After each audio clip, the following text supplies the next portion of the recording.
I think like one time I told Finley that like I didn't remember who he was, and ever since then I think he's been like, I'm gonna make sure that Paulie knows that I'm here, and so I appreciate that.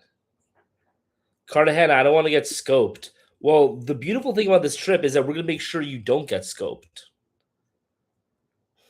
How much is the Cartagena trip? One solo, 1250, $1,250 for 6 days. Chill day. We'll cover both, man. Both very, very similar. Nice. Um, Most dangerous Latin American country is Brazil. Most dangerous Latin American country is Brazil, and there's not even like really a close second. Like one thing I tell people about the difference between like a country like Colombia and a country like Brazil is that the Colombian gangsters will kill you for money. The Brazilian ones will kill you just for fun. You know what I mean? Like they'll just do it because they want to. And then like whether they make money off the transaction. Just remember as the Baya guy. What about Asia? I mean, if you guys have any questions about Asia, let me know. Here's the problem is that people will like a lot of what determines what videos I make is dependent on like what content people actually like watch and stuff. Like I'm not here just to like make videos. I'm here to make videos that people like watch and share and stuff. And the problem is that nobody cares about my Asia videos. So if people cared about my Asia videos, I'd make a lot of Asia videos, but nobody cares about my Asia videos. So that's why you don't get Asia videos, is because no one watches them. So um how much more violent is Brazil compared to the United States? Way, way, way more violent. Way, way. I mean, there are parts of it that aren't, but the parts that are way more violent. And like, it's not something like you shouldn't like be cavalier about it. Like, you go to banks in Brazil and Rio de Janeiro, and they're literally guys outside with like giant machine guns. Say what you will about the United States, but like that doesn't happen here. How big is the group? 10 people. Is it safe for tourists? Yeah. Do you think only Rio, Sao Paulo is dangerous for the whole country? I mean, there's a lot of places that are dangerous in Brazil. There are also a lot of places that are not dangerous. Um, One spot left for the 6th day. Which South American or Caribbean country for hot and educated girls? What do you mean by educated? What's the most dangerous part of Brazil? Salvador. Yeah, Salvador's kind of up there. Recife, Fortaleza, and then there are a bunch of these like small. So one of the funny things about Brazil is that like you have all these. So like Brazil is like a huge coast, right?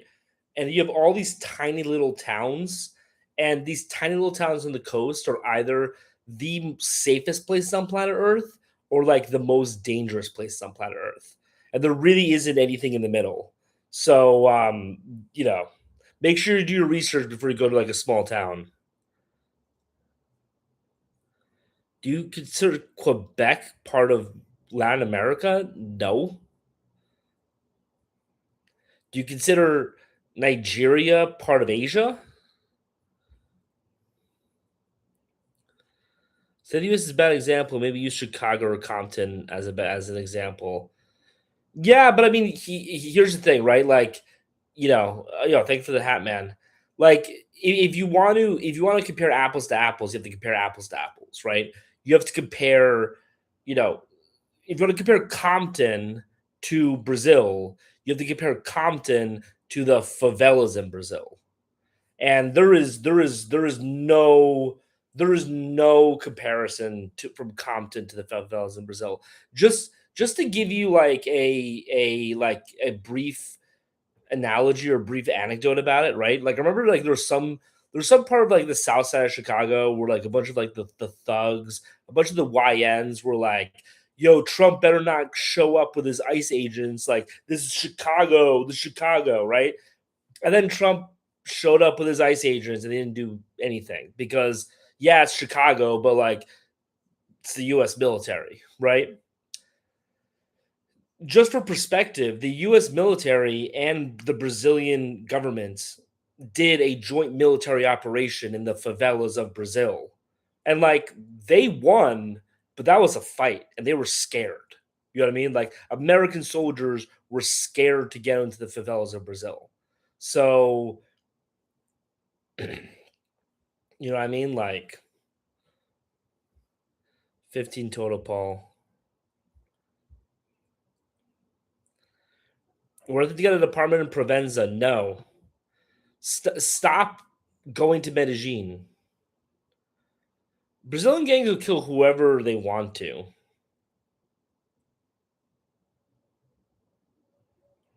Why do you care if she's university educated? Most most people who have a university degree, I would contend nowadays are stupider than the people without the degrees. Like I think people with degrees nowadays are stupider than people without degrees. So where's Costa Rica ranking in a list of countries? I don't really have like a list of countries. I have like rankings for different specific things. And like there are a lot of things that Costa Rica is really great for. And then there are a lot of other things that like Costa Rica is just not as great for. Right. So you really just have to ask yourself, like, what are you in the mood for? And optimize for the location that gets you that thing. Right. So what Costa Rica is for, Costa Rica is if you really want to optimize for safety and comfort in South America and you're willing to pay a higher price for it. That's what Costa Rica. And you don't really care about like culture because Costa Rica doesn't really have like a culture, right? That's what you do Costa Rica for, right? So like if you're in the mood for that, it's a great place. If you're not, it's not. You know what I mean? Where in the US are you from? I'm from New York originally, and I spent 7 years in California.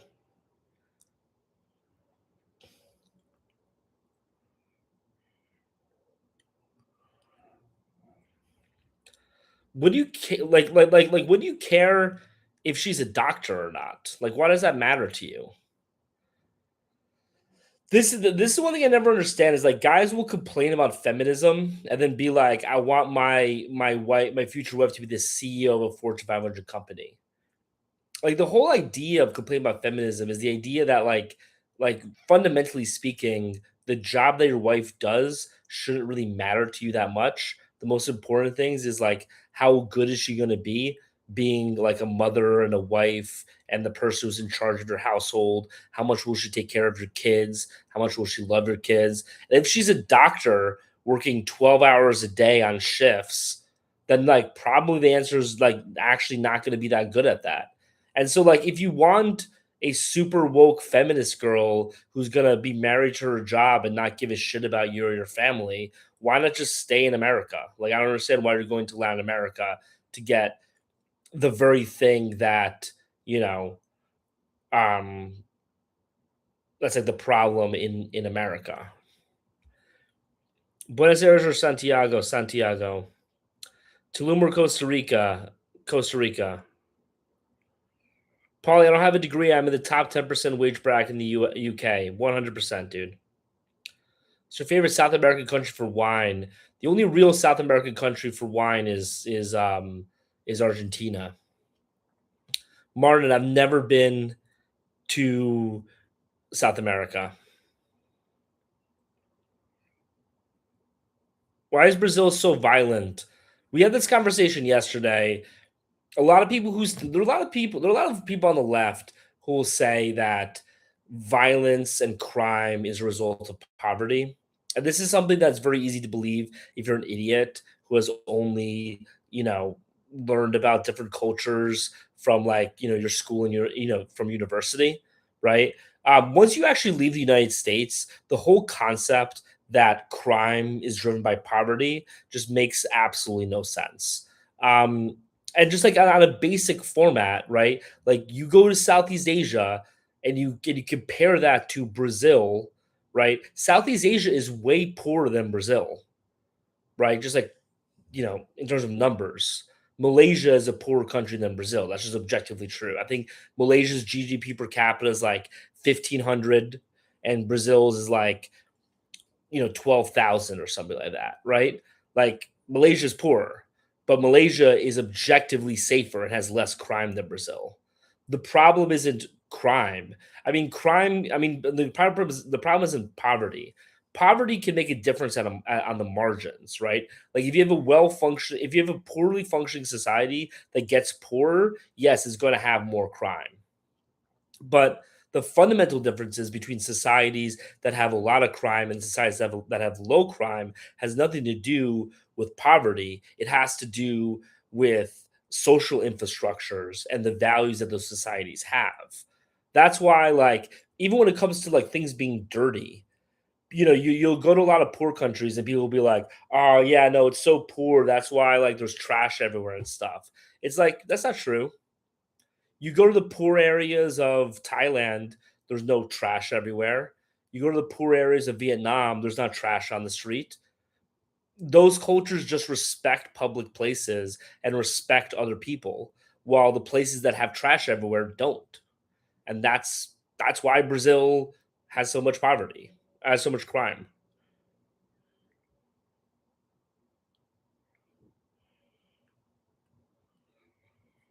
As a girl that's going to produce attractive and intelligent children. See. Here's one of the big issues, man. Is that like the reason why I'm pushing back on these questions from you, bro, on TikTok, you don't stop, is because like I think the whole way that you think about dating is flawed. First of all, like I don't think that like it actually matters that much in terms of genetic makeup. There are outliers that always go in multiple directions. Again, I know children of very successful people from the United States who are absolute idiots, right? But two, I think that the thing that actually produces intelligent and attractive children and successful children is having a really good home life and being surrounded by love and caring from their families, right? And so if you have a wife who's a doctor, who's spending all of her time at work instead of with her kids, she's sending your kids a message that she cares more about her job than she does about them, right? And I think that's a recipe for, a really bad childhood and a person that doesn't end up as well. I think there's a reason why so many people from upper middle class societies in the West are turning out to be so mentally deranged. I think that there's a reason why the fertility rate is just plummeting in Western countries. I think it's because we are the first generation that has had our parents or mothers in the workforce and basically tell us I care much more about being a junior marketing manager than I do about going to your first birthday. And that has a psychological effect on your kids. My girls from Morocco. Morocco girls are next level. It's race dependent. I don't really know, man. Oh, sorry. This thing's stuck in my teeth and it's really annoying me. Now, like Portugal didn't export the most minerals and gold from Brazil. This whole blaming things on colonialism, I think is just such a lazy leftist trope. Like Brazil got their independence in 1820, about 30 years after the United States, right? Why is the United States the most powerful and successful country on planet Earth and Brazil isn't? Like, did Brazil take up all of their natural resources pre 1820 and they don't have any natural resources left? That's not true. They have a whole bunch of natural resources left. Why is it that America is so much more prosperous than Brazil? Again, if you're a leftist idiot and you've never been to Brazil, you never spoken to a Brazilian person, you don't fala Portuguese, and all you do is just read Marxist theory, then yeah, obviously you're an idiot, and so you think that the reason why Brazil is poor and America is rich is because of like the history of colonialism or whatever, right? But America was just as much a former colony as Brazil was. The reason why Brazil is poor and America is rich is because America's culture values hard work and being industrious, and Brazil's culture doesn't. Now, I'm not even saying that American culture is better, right?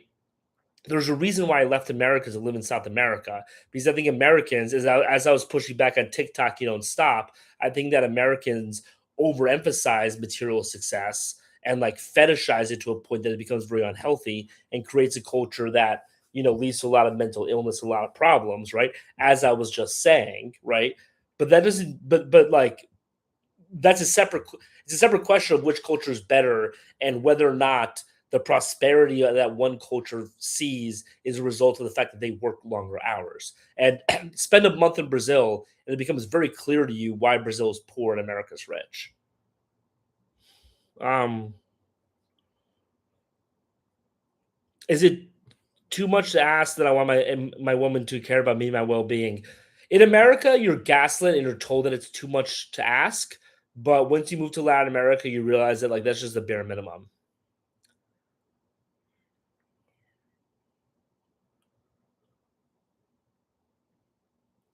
You know about the CIA in South America coups. Again, this is one of those things. IG. If you want, we can have a conversation about the CIA coups. If you want, I can invite you onto multicast. But I'm guessing that you're a person who doesn't actually know anything about South America. I'm guessing you're somebody who doesn't know anything about South American coups. Who knows? Maybe you do. But you look at most countries in South America, and they actually had their most prosperous years after the CIA took out the government and replaced it with a right winger. Like that's the actual truth. But again, IG, I invited you to multi guest. If you don't come, I'm guessing you're a coward. Um, America's rich because of imperialism. My question is, why wasn't Brazil able to be imperialist? Brazil and America became independent at the same time. In 1830, both countries were newly independent, and Brazil was far richer than America. Why is it that in the intervening 200 years, America became richer than Brazil? You can say it's because of imperialism, but imperialism is a product of wealth, not the cause of it. A poor country is not able to do imperialism on a richer country, right? So if Brazil had been like working really hard and producing a lot of material gains, they wouldn't have been able America wouldn't have been able to, do imperialism in Brazil. The same way that like Malta isn't able to be an imperialist power in the United States.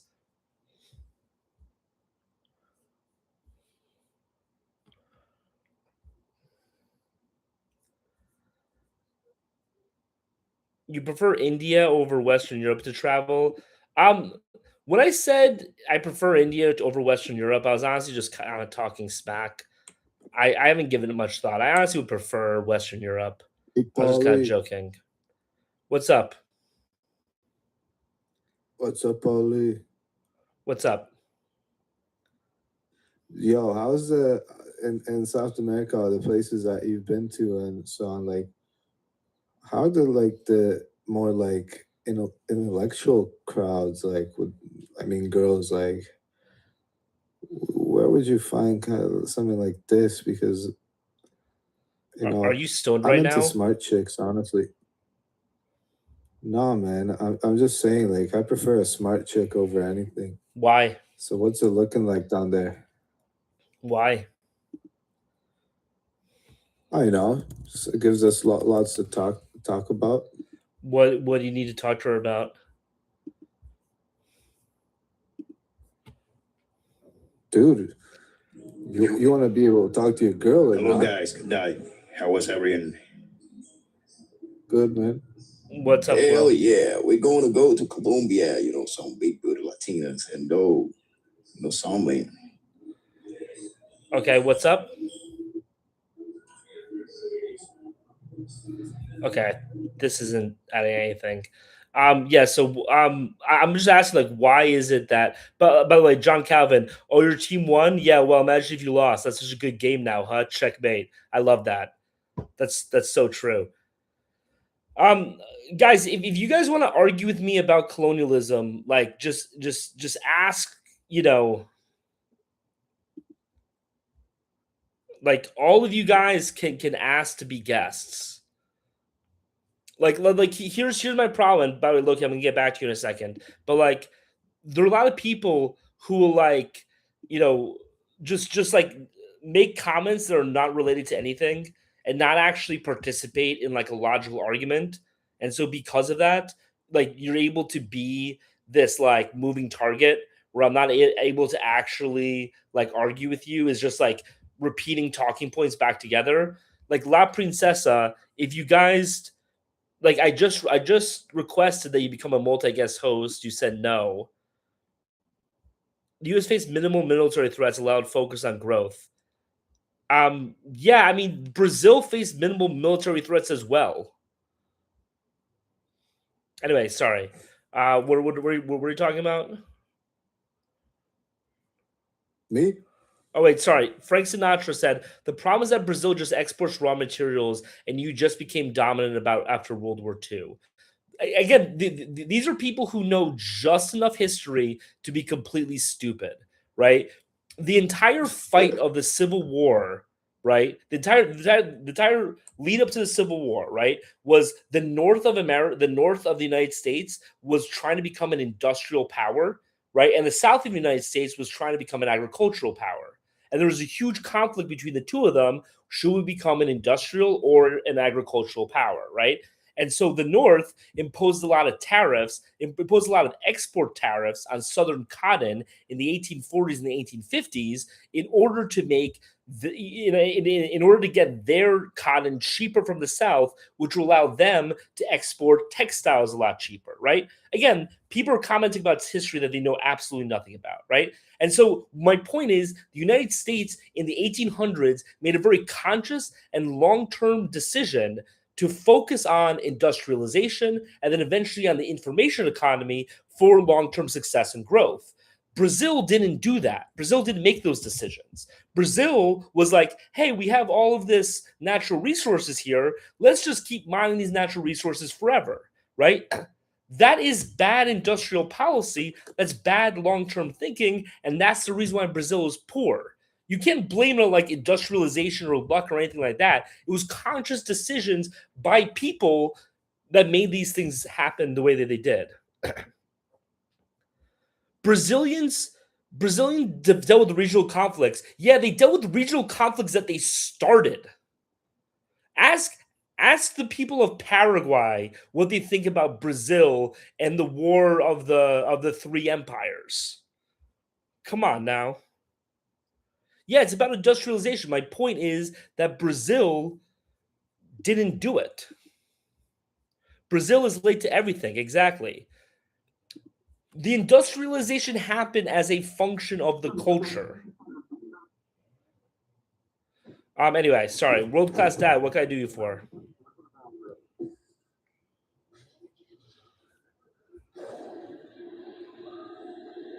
Okay, never mind. Do I think there's anything ethically wrong with Passport Bros? No, I don't think there's any. What's ethically wrong with Passport Bros? Why would it be wrong? Yeah. What structural difference? Explain the structural differences that made Brazil's slower industrialization happen. Was it due to an act of God, or was it due to the fact that the Brazilian people didn't have the foresight to industrialize the way that the American colonies did?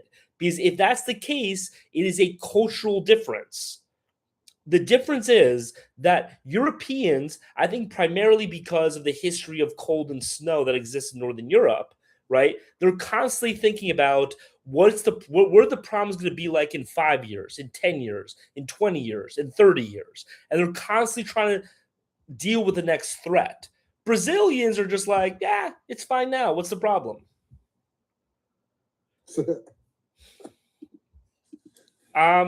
How are the women of Valencia, Venezuela? Baby, ¿cómo están las mujeres de Valencia, Venezuela? Las de Valencia. Sí. ¿Como dama o como puta? ¿Ellos son damas o putas? Las valencianas son muy tranquilas. Son putas, pero tranquilas. My wife says that the women of Valencia are kind of good, but a little bit promiscuous. Son bien chévere. Muy chévere, which means like nice, basically. They're the Nail. smartest chicks in South America. Ask your wife. They're probably Argentinians, man.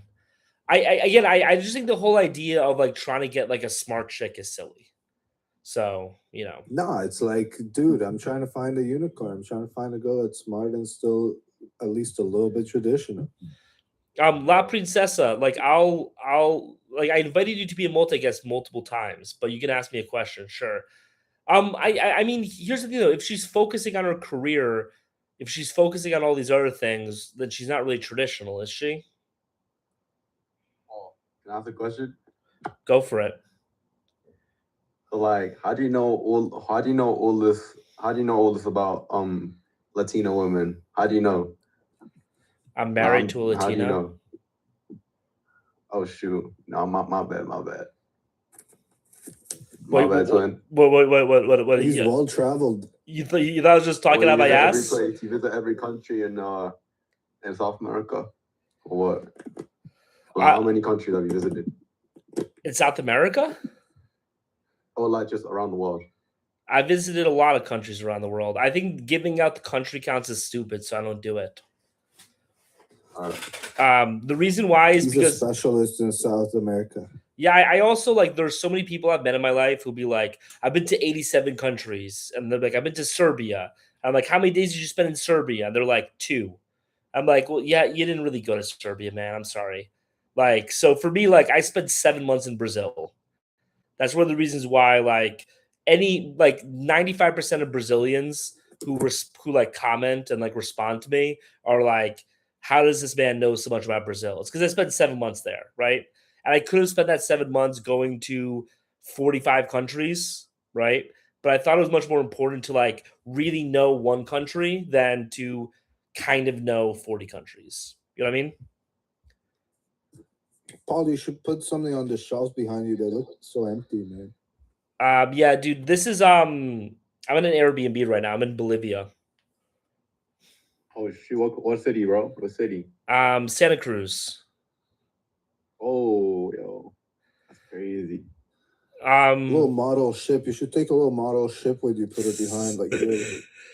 How do you spend 7 months in a country without being a citizen? So in Rio de Janeiro, so in Brazil, I spent a month in Rio, and then I left, and then I came back, and then I spent 3 months in Brazil, a month and a half in Rio, and then a month and a half in Vitoria, Vila Bela, and then I left, and then I came back, and I spent a month and a half in Foz do Iguaçu, and then a month in Brasilia.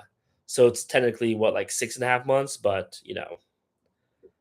Oh, do you have a lot of Sorry, what? Yo, Princess, why are you in here trying to start some kind of weird ass debate about politics and shit? What is this, man? Political for no reason. Dude, that's the problem with dating smart chicks, man. Anyway, yeah.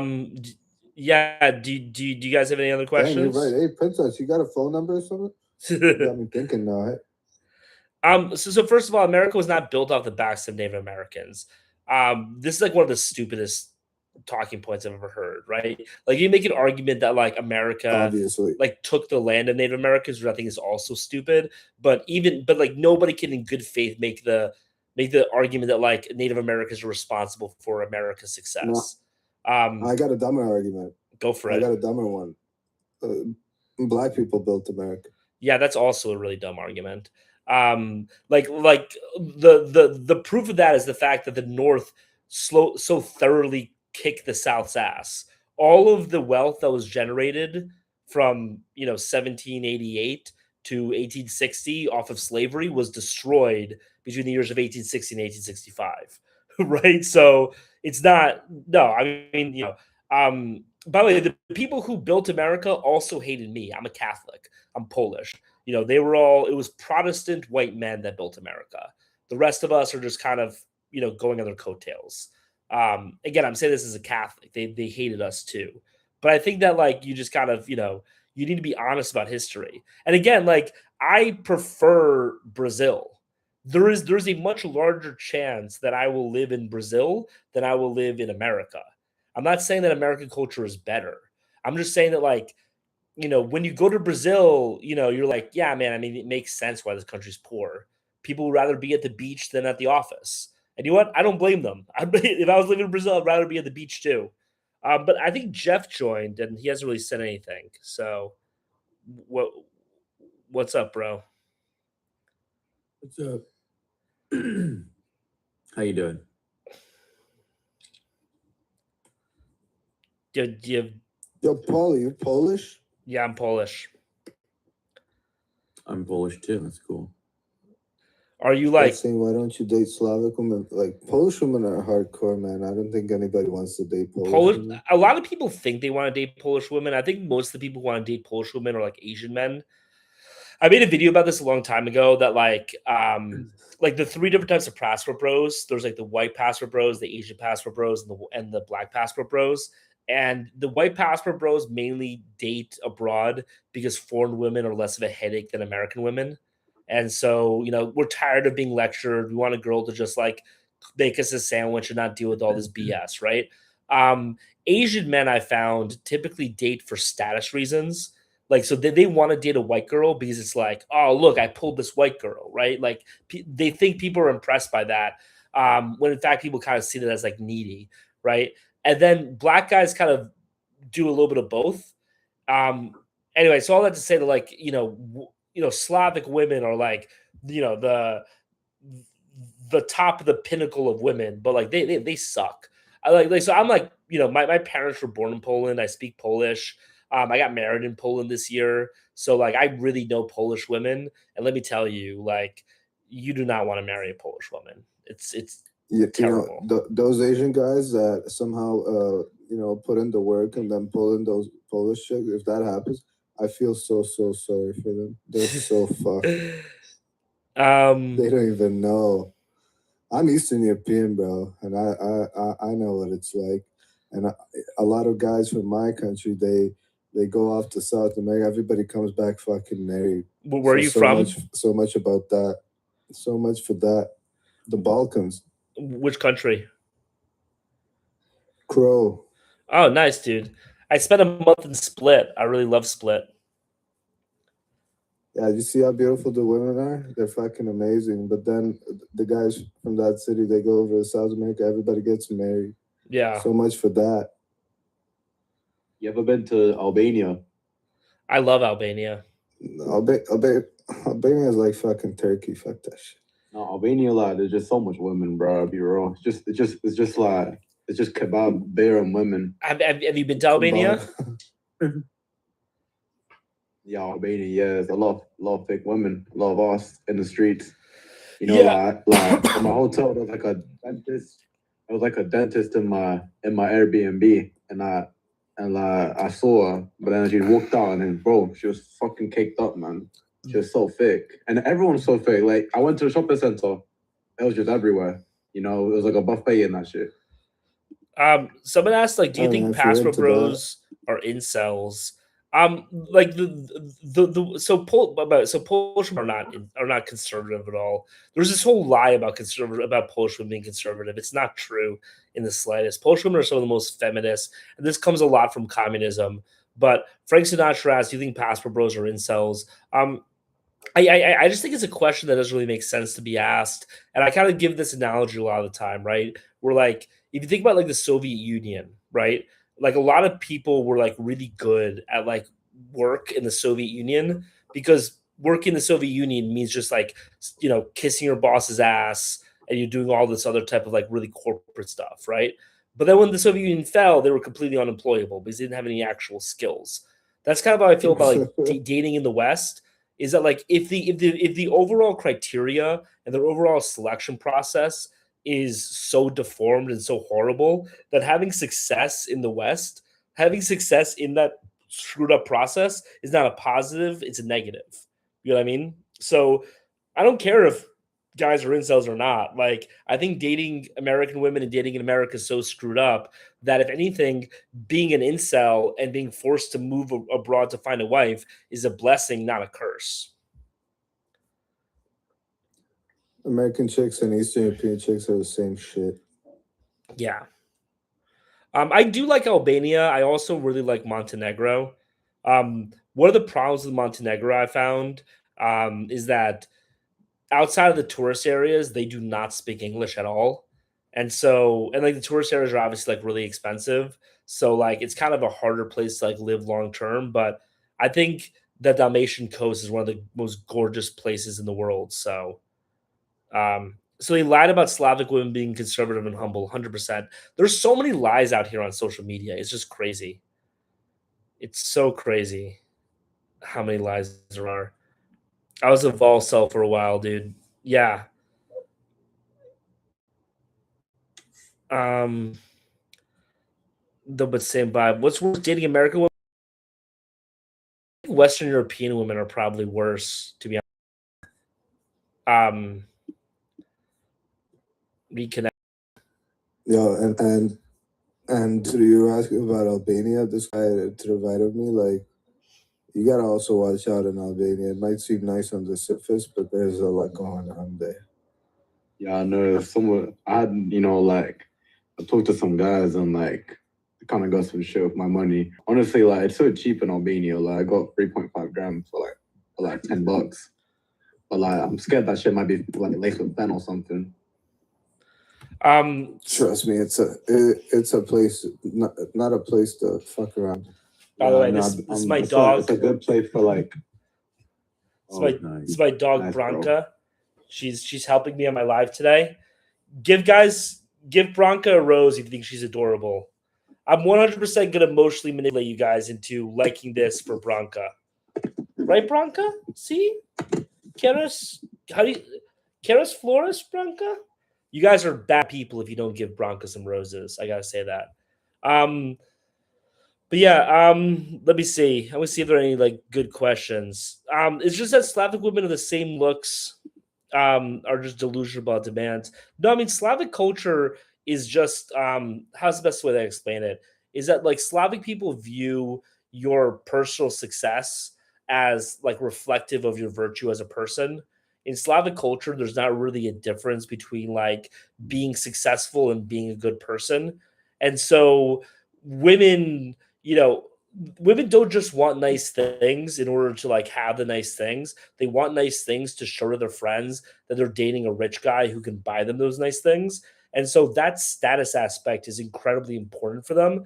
And so they're going to be constantly pushing you to buy this ridiculous nice stuff for them just so they can turn to their friends and brag to them that they have it, right?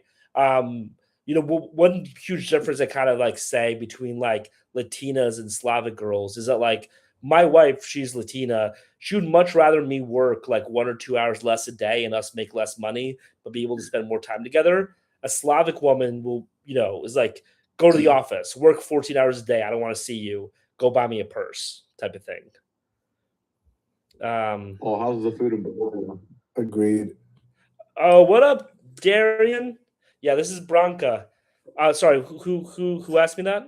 What would you ask me? How's the food, bro, in Bolivia? Bolivian food reminds me, the best way I can explain it is like if a Mexican cook was cooking Brazilian food. You know what I mean? Like that's kind of what it reminds me of.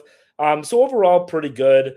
I don't think Bolivia's not in my top like food countries by any means, but it's definitely a good place to visit. But I would not make it the top of anyone's list. What? You ever try picante, like picante de pollo, or like? Yeah, I've tried the spicy food in Bolivia. It's not spicy. I also have like a really high bar for spice. So Let me see. Mexican food in Brazil is horrible. Mexican food is not that bad in Brazil, but like no, I'll just say that like Bolivian food is kind of like Mexican food if it was made Brazilian food if it was made by a Mexican. You're gonna spend Bronca's money on Doritos. I always one thing I always find it funny is that like the way that like so you have all these like leftists coming into my comments, right? Like Frank Sinatra and 999, and they all like call me out and be like, "Hey, you're insensitive, you're mean, you're a horrible person for saying these things that you do." And then at the drop of the hat, they like throw fat jokes at you. And it's like it's funny how like the people who like really get off on being so morally superior like instantly like revert back to like playground insults. But someone asked, I'm curious about what sparked your interest in demographics. Um Honestly, I think it's really fascinating. What happens is you go to South America and you kind of have this conception in your mind as to like what it's like and what the people are like. And a lot of places it fits that conception very well. Like in Colombia, every Colombian girl you meet is like 5'2", brown skin, long hair that goes down to here. Her name is Maria B cups, right? That's every Colombian girl you'll meet. But then you go to other places and you go to like Rio de Janeiro and you'd be like, none of these girls like look like what I expected a Brazilian girl to look like. And so for me, it was just kind of like, why is that? Like, why is that the case? And then I think another thing that happens is that like when you talk to a lot of people in different countries and you kind of ask them about just like very mundane cultural matters, most of the time, especially in Brazil, they're going to explicitly frame it in terms of demographics. So it's kind of unavoidable, right? So, like for example, I have a friend named Daniel who's from Curitiba in Parana in Brazil, and you ask him about stuff, and he'll be like, it's because we're white and they're brown, type of thing, right? I actually I don't want to like say that explicitly because he didn't actually say that specifically, but like there is that element of like the South and the North of Brazil are very different. They'll say to you a lot of time, like the South wants to succeed is what he actually said. He never said the white and the brown thing. I don't want to like put words in his mouth, right? And they're like, oh wow, that's weird. Like why are the South and North so different? And then you look into it, and it's like oh because of the blanqueamento and because the South in Brazil is very white. You know what I mean? So it kind of becomes unavoidable in South America if you're trying to get like very basic questions answered about like why things are the way that they are. I want to like agree with you a little bit on that. And it's funny, a lot of I go to Colombia a lot, South America a lot. My girlfriend's from Bogota, but what people don't realize here is that a person in Alabama is very different than a person in New York because culture, just our accents and all that. And they don't think about that like in Colombia. Like if you go to Barranquilla and then you go to Bogota, it's like there's even different accents and things. And it's funny to me how many people here don't really realize how big South America is and how like I was in Lima last week and it's completely different than Colombia. Great. I mean, lots of wonderful things, but so I do agree with you on that like that and it don't have to be like a white and brown thing. It can literally be like the difference between how I like to explain it, like a Southerner versus a Yankee. So Yeah, I mean it's also like piggybacking off of that, right? Like one of the reasons why like the North and the South have very have very different accents, and like you'll see like a lot of different accents in different places in the South, is because different people came from different parts of England at different times, right? And so their accents evolve differently from each other, right? And you kind of see a similar phenomenon happening, in if you were to compare like Peru and Colombia, right? I don't know the specifics off the top of my head, but it's like there are different types of people who immigrated to Colombia from Spain versus from Peru. And then you take those different groups of people who immigrated at different times. I think Colombia was like 1512 and like Peru was like 1546. And you take those different people who are like that 30 years doesn't sound like a lot, but like it could be a lot, right? Like imagine bringing people from imagine if America colonized, Asia, right? And then the Vietnamese, like in Vietnam, we had Americans who moved there in 1980, And in China, we had Americans move there today. You know what I mean? Like, even if they came from the same place, they would be so dramatically different in terms of culture, in terms of everything else. The same dynamics are at play in countries like Spain. So, yeah, you definitely have like a lot of different cultures, throughout South America. Barranquilla has a lot of Lebanese people, right?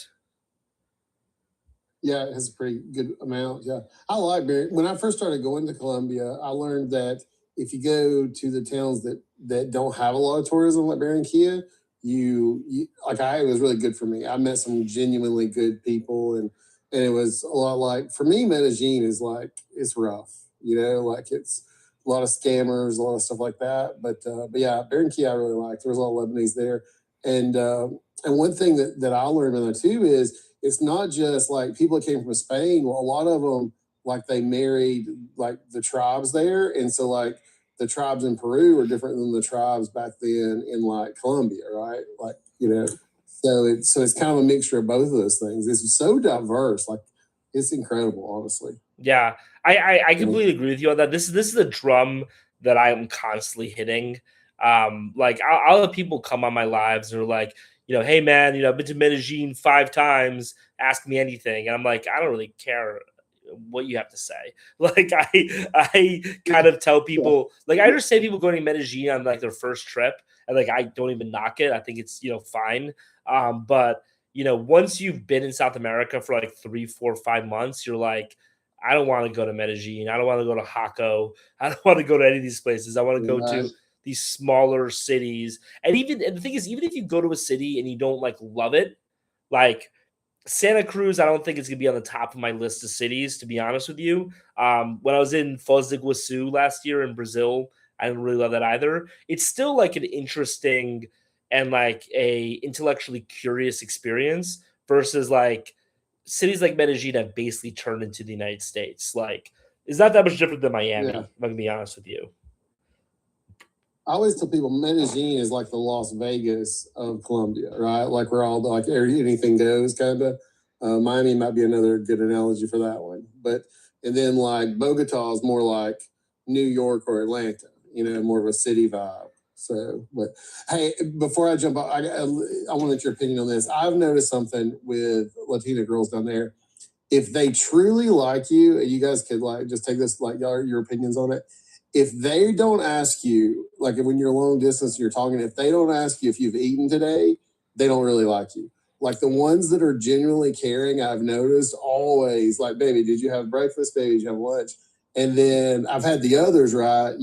But like it is so funny in their culture to me that I can almost always tell when it's going to be like something substantial. The girl I'm with now I've been with for a long time, but that was they used to be my litmus test for down there is the questions they ask. You can kind of tell their personality, Yeah, definitely. I mean, I think one thing with Latinas is that like if they're not going crazy over you, they don't like you. Like I talked to my wife about this. My wife says this a lot of times where she's just like with Latinas, they go crazy because it's like if I'm not going crazy over him, I don't love him. So, Yeah. you definitely My fiance is Filipina. Same experience.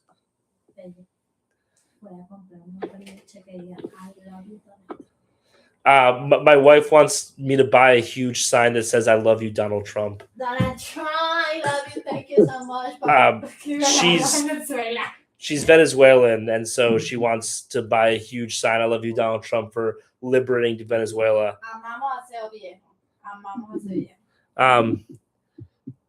I'm asked 7, 8 times a day if I've eaten and what did I eat. Well, that's good. ¿Cuántas latinas va a conseguirse Donald Trump cuando llegue a Venezuela? My wife is Venezuelan, so she believes that all of world politics surrounds Venezuela, which for the last week it did. So she's happy about that. How are you doing, DJ Firewood? Invest in Venezuela.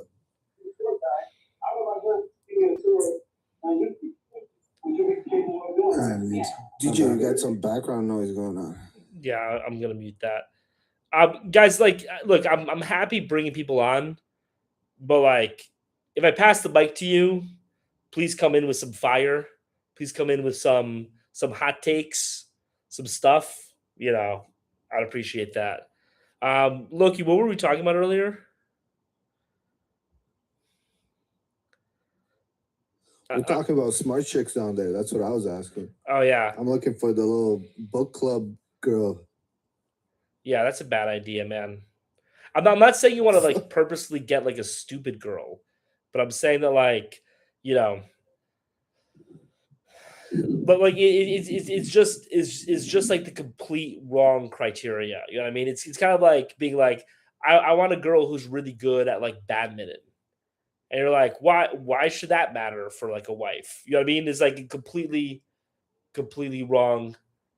Okay? My wife's mocking me. Okay, tu y Branca, vas allí, vas afuera, vou venir en una hora. Estás corriendo. See. Okay. Why does Paul So get what do they married? cook over there in Bolivia? Sorry, what? What is it? Is it like a lot of meat?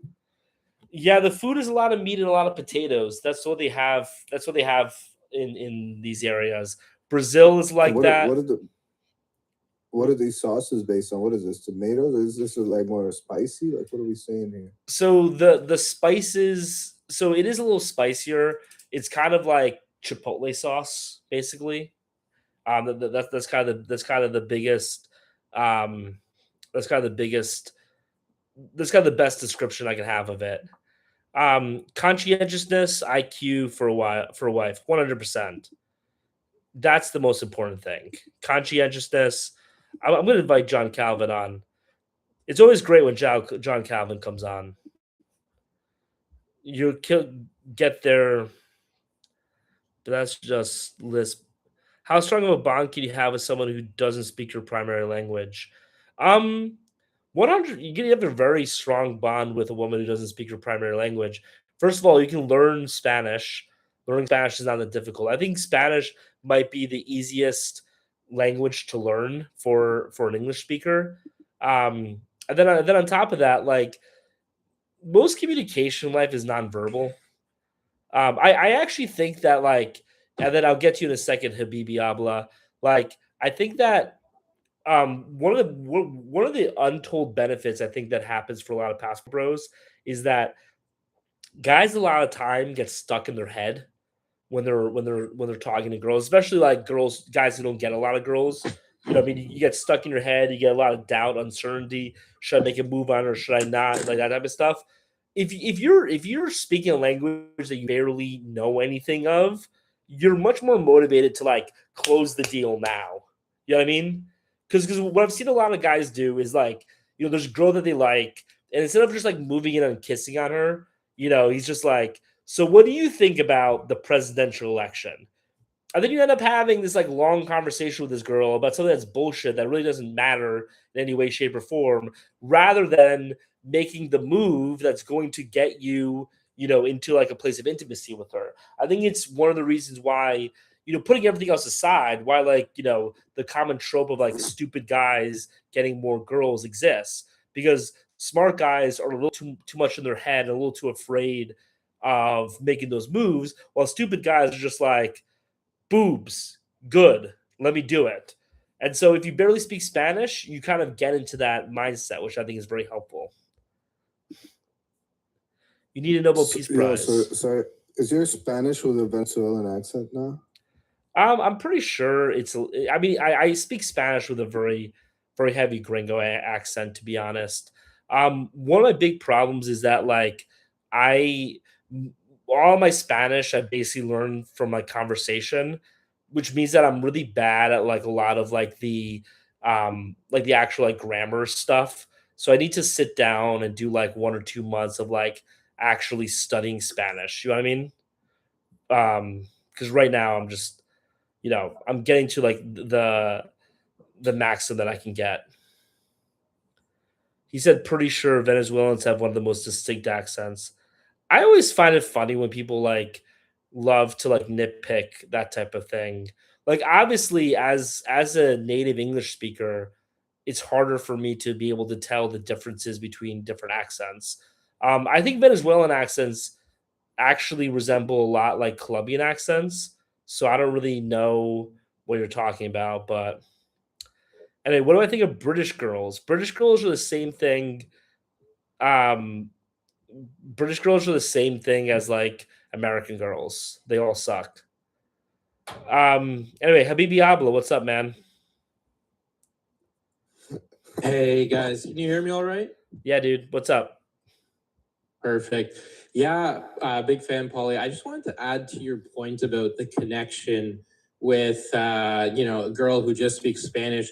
One of the amazing things is once you start dating a girl who speaks Spanish and you're just learning, you'll see that your level of Spanish increases so quickly because of that relationship. So in a way, when you're dating someone, it's like this is your portal, your first portal to that new language. A lot of your associations in your mind with that language are with her. So it can actually be a really special and more intimate relationship. Like a lot of people say my accent, when I speak Spanish is a lot like my girlfriend's, who's Paraguayan and was raised in Argentina. So she has more of a neutral accent. And that's because my Spanish got really good while I was with her. So yeah, it's a challenge at first, but once you really lock in with someone, it becomes really cool because you notice that so many of your neural connections with that person in your new language are fresh with her, and they were kind of like molded in with her. So yeah, that's what I would add about the language bit. But yeah, big fan, Paulie. I'm in Asuncion right now.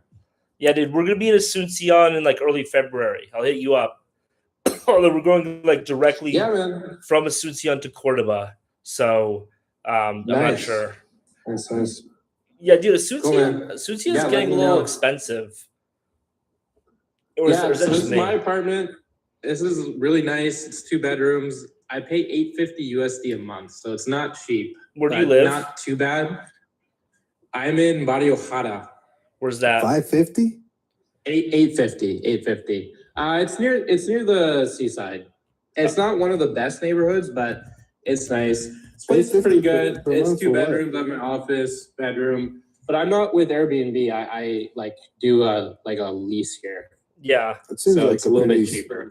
It seems pretty expensive.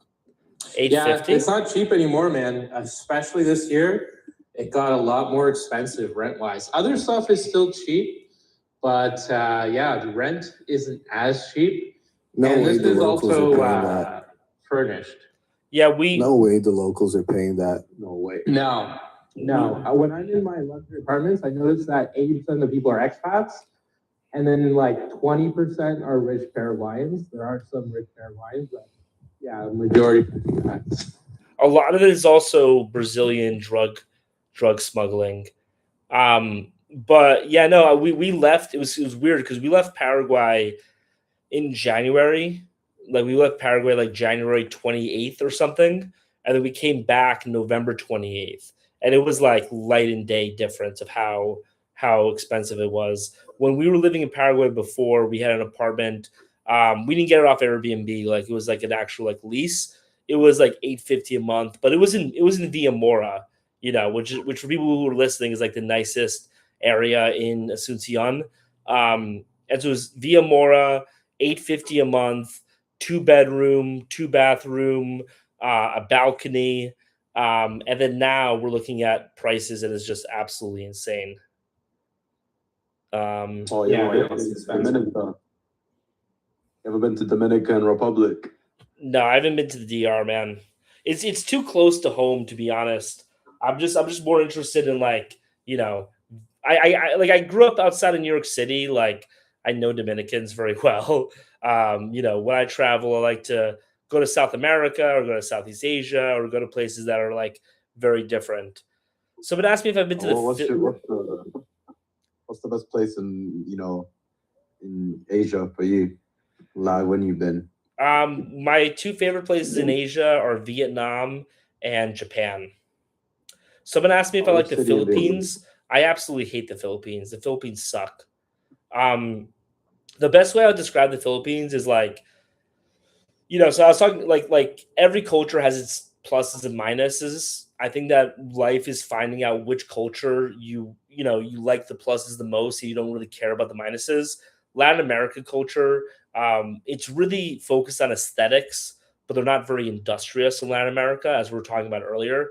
Asia, they're very hardworking, but they don't really care about making things pretty. and the Philippines is the worst of both worlds. It's ugly and nothing works well. So I just don't like it. Paulie just cooked the Philippines. Holy. Yeah, dude. I mean, so there are a lot of people who love the Philippines, and like I get it. Their response to it is that like the beauty of the Philippines for them is, first of all, it's naturally one of the most beautiful places on planet Earth, which is undeniable. But then two, their argument with the Philippines Philippines got roasted. is always that like they like the fact that nothing works because it means that there's no like there's no stress in the Philippines. Like because no one else cares, like you don't have to care. You know what I mean? So I get it. I just like things to function well, personally. Philippines are not similar to Latinos. I never said that they're like Latinos, but it does have a lot of like the Latin He's culture. probably Filipino. He's mad he got cooked. Do you think Filipinos are similar in terms of Latinos in terms of looks and culture? Well, I already talked about Filipino culture. In terms of looks, they look nothing like Latinos. What do you think of Japanese and Korean girls? One thing that like a lot of people like kind of fetishize Japanese and Korean girls. I think Japanese girls are generally very, very good looking. Korean girls less so. A lot of the good looking Korean girls that you've seen have had plastic surgery, and that's why they look so good. That's just like a fact. Like, I'm sorry. Yeah, they're all fucking fake. The big issue you'll face in like Korea and Japan is that both of those societies have massive fertility crises. And so I've heard from a lot of guys who are like way better looking than I am that it's like really difficult to like meet girls in Korea and Japan. And even when you meet them, it's hard to like do anything with them because it's hard for even Japanese guys to do anything with them. You know what I mean? So generally speaking, I think it's better to stay away from Korea and Japan. But if Korea and Japan are calling your name and you feel like you have to go to those countries to meet girls, Godspeed. What about China? I've only spent a few days in China, but I can see China being a really good place.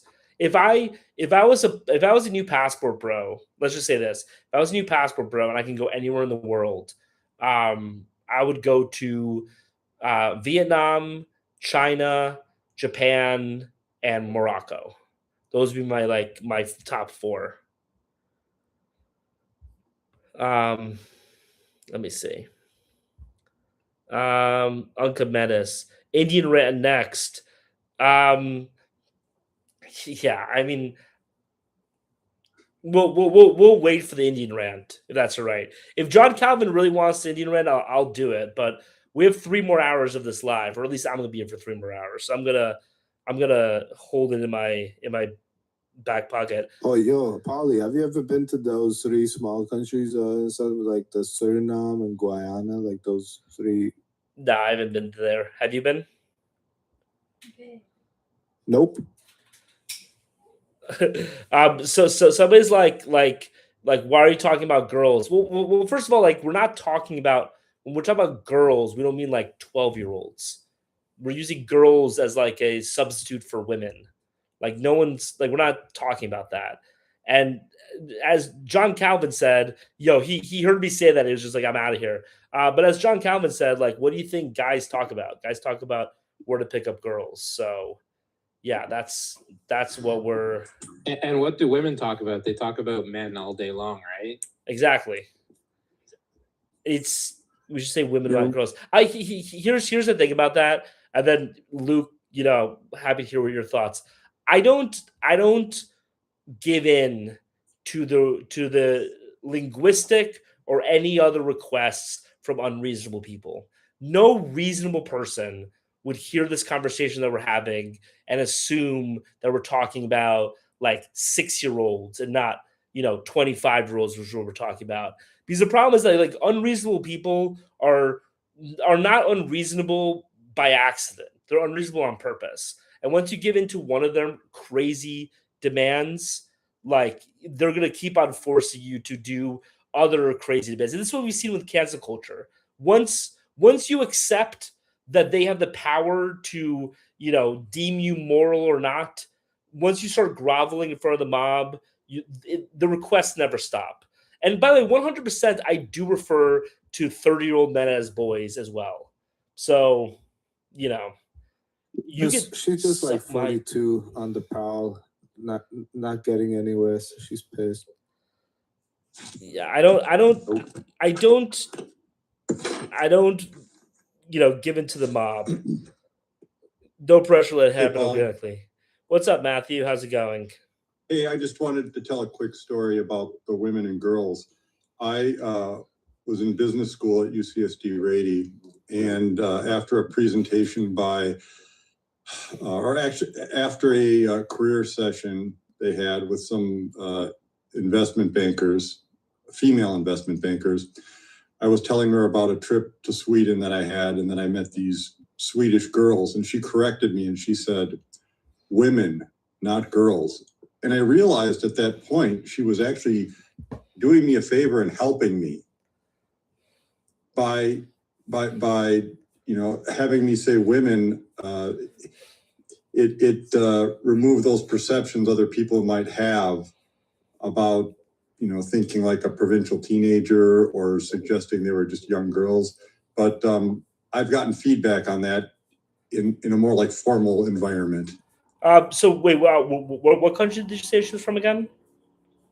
Oh, this was just a woman that worked in investment banking, but then started a career coaching firm up in the Bay Area.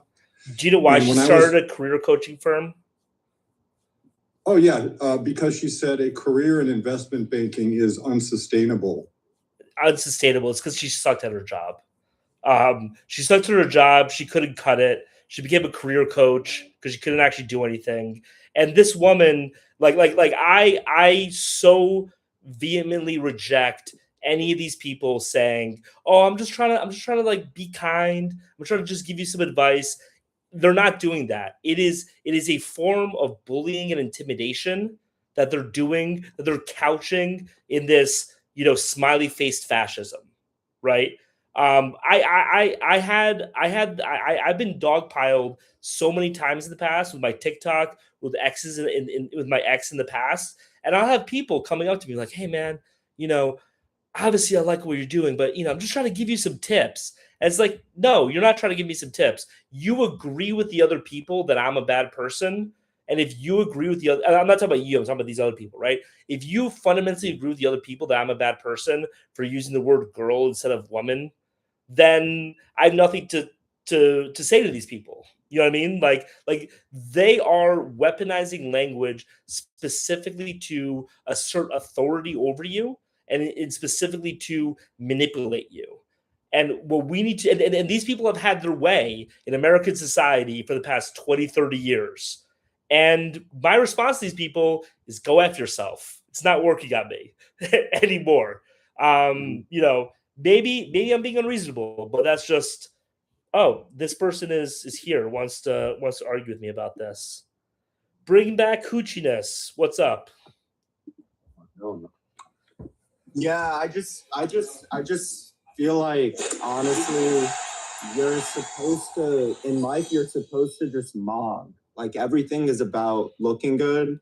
And if you don't look good and you have to revert to going to these South American countries to find your girlfriend, to find your wife, whatever it is, like, I feel like you could be reallocating the energy you use to be a passport, bro. Like, let's just like be real. Like, if you went to the gym every day, you were focused on, I'm gonna eat clean, I'm gonna meditate, wait.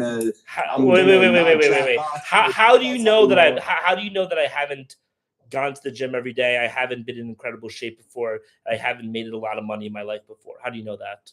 No, I know you have. I'm not saying you. I'm not saying you. I'm saying like the message you convey may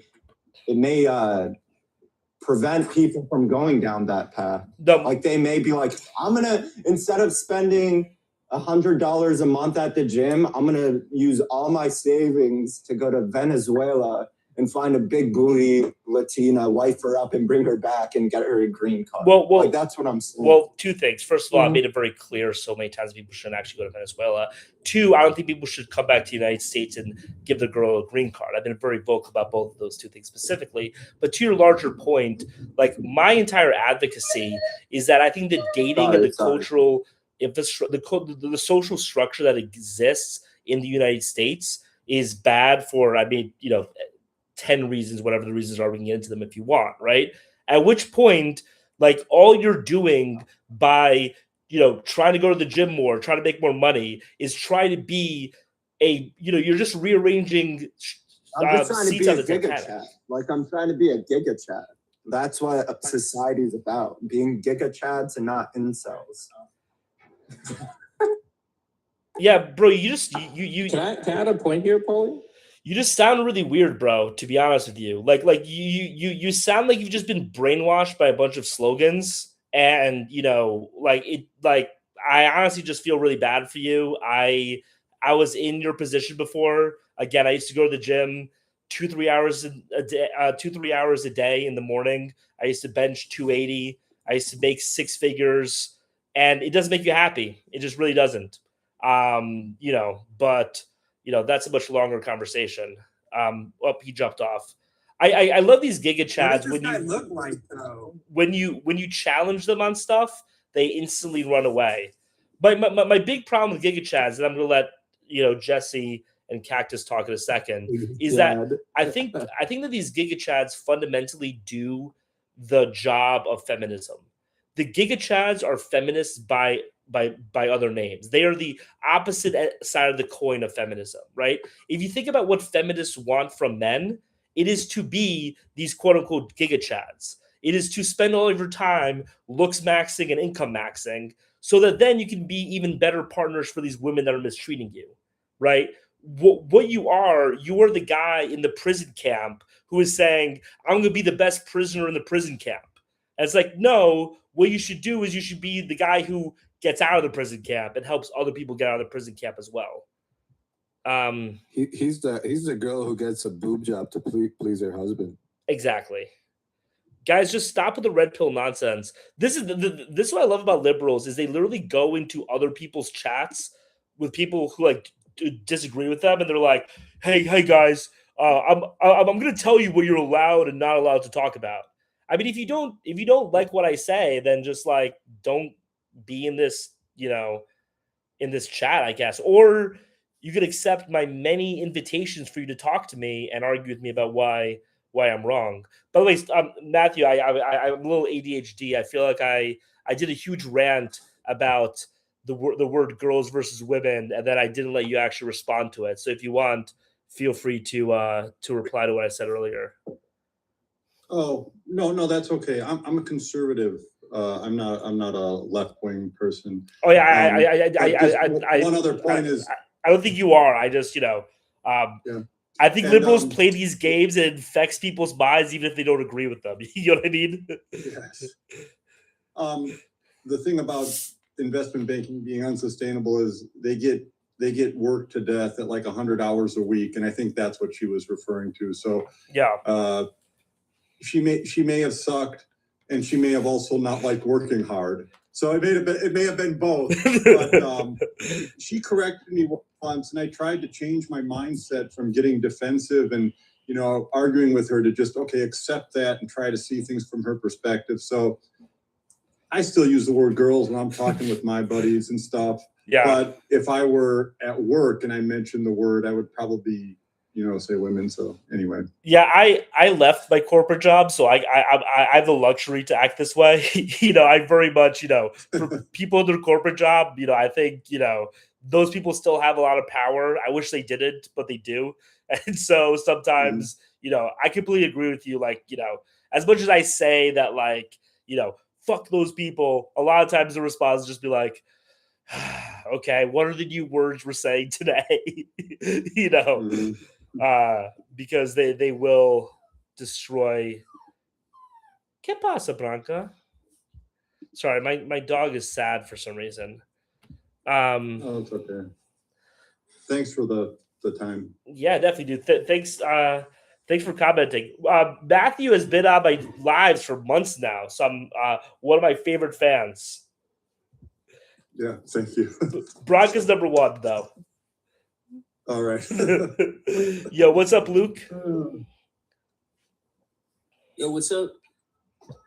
I just got my passport renewed. You know, I've only been to Canada and Mexico, but I've been trying to travel, and I just wanted to, you know, kind of hang out, ask some questions about what it's like to travel across the Pacific or the Atlantic, you know, and get some ideas of where I want to be in places that I don't, you know.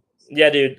If so, my general policy on these types of questions is I'm more than happy to ask questions.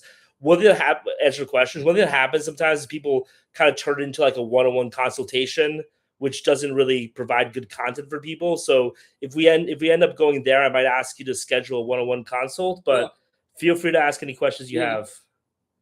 No, I totally respect that.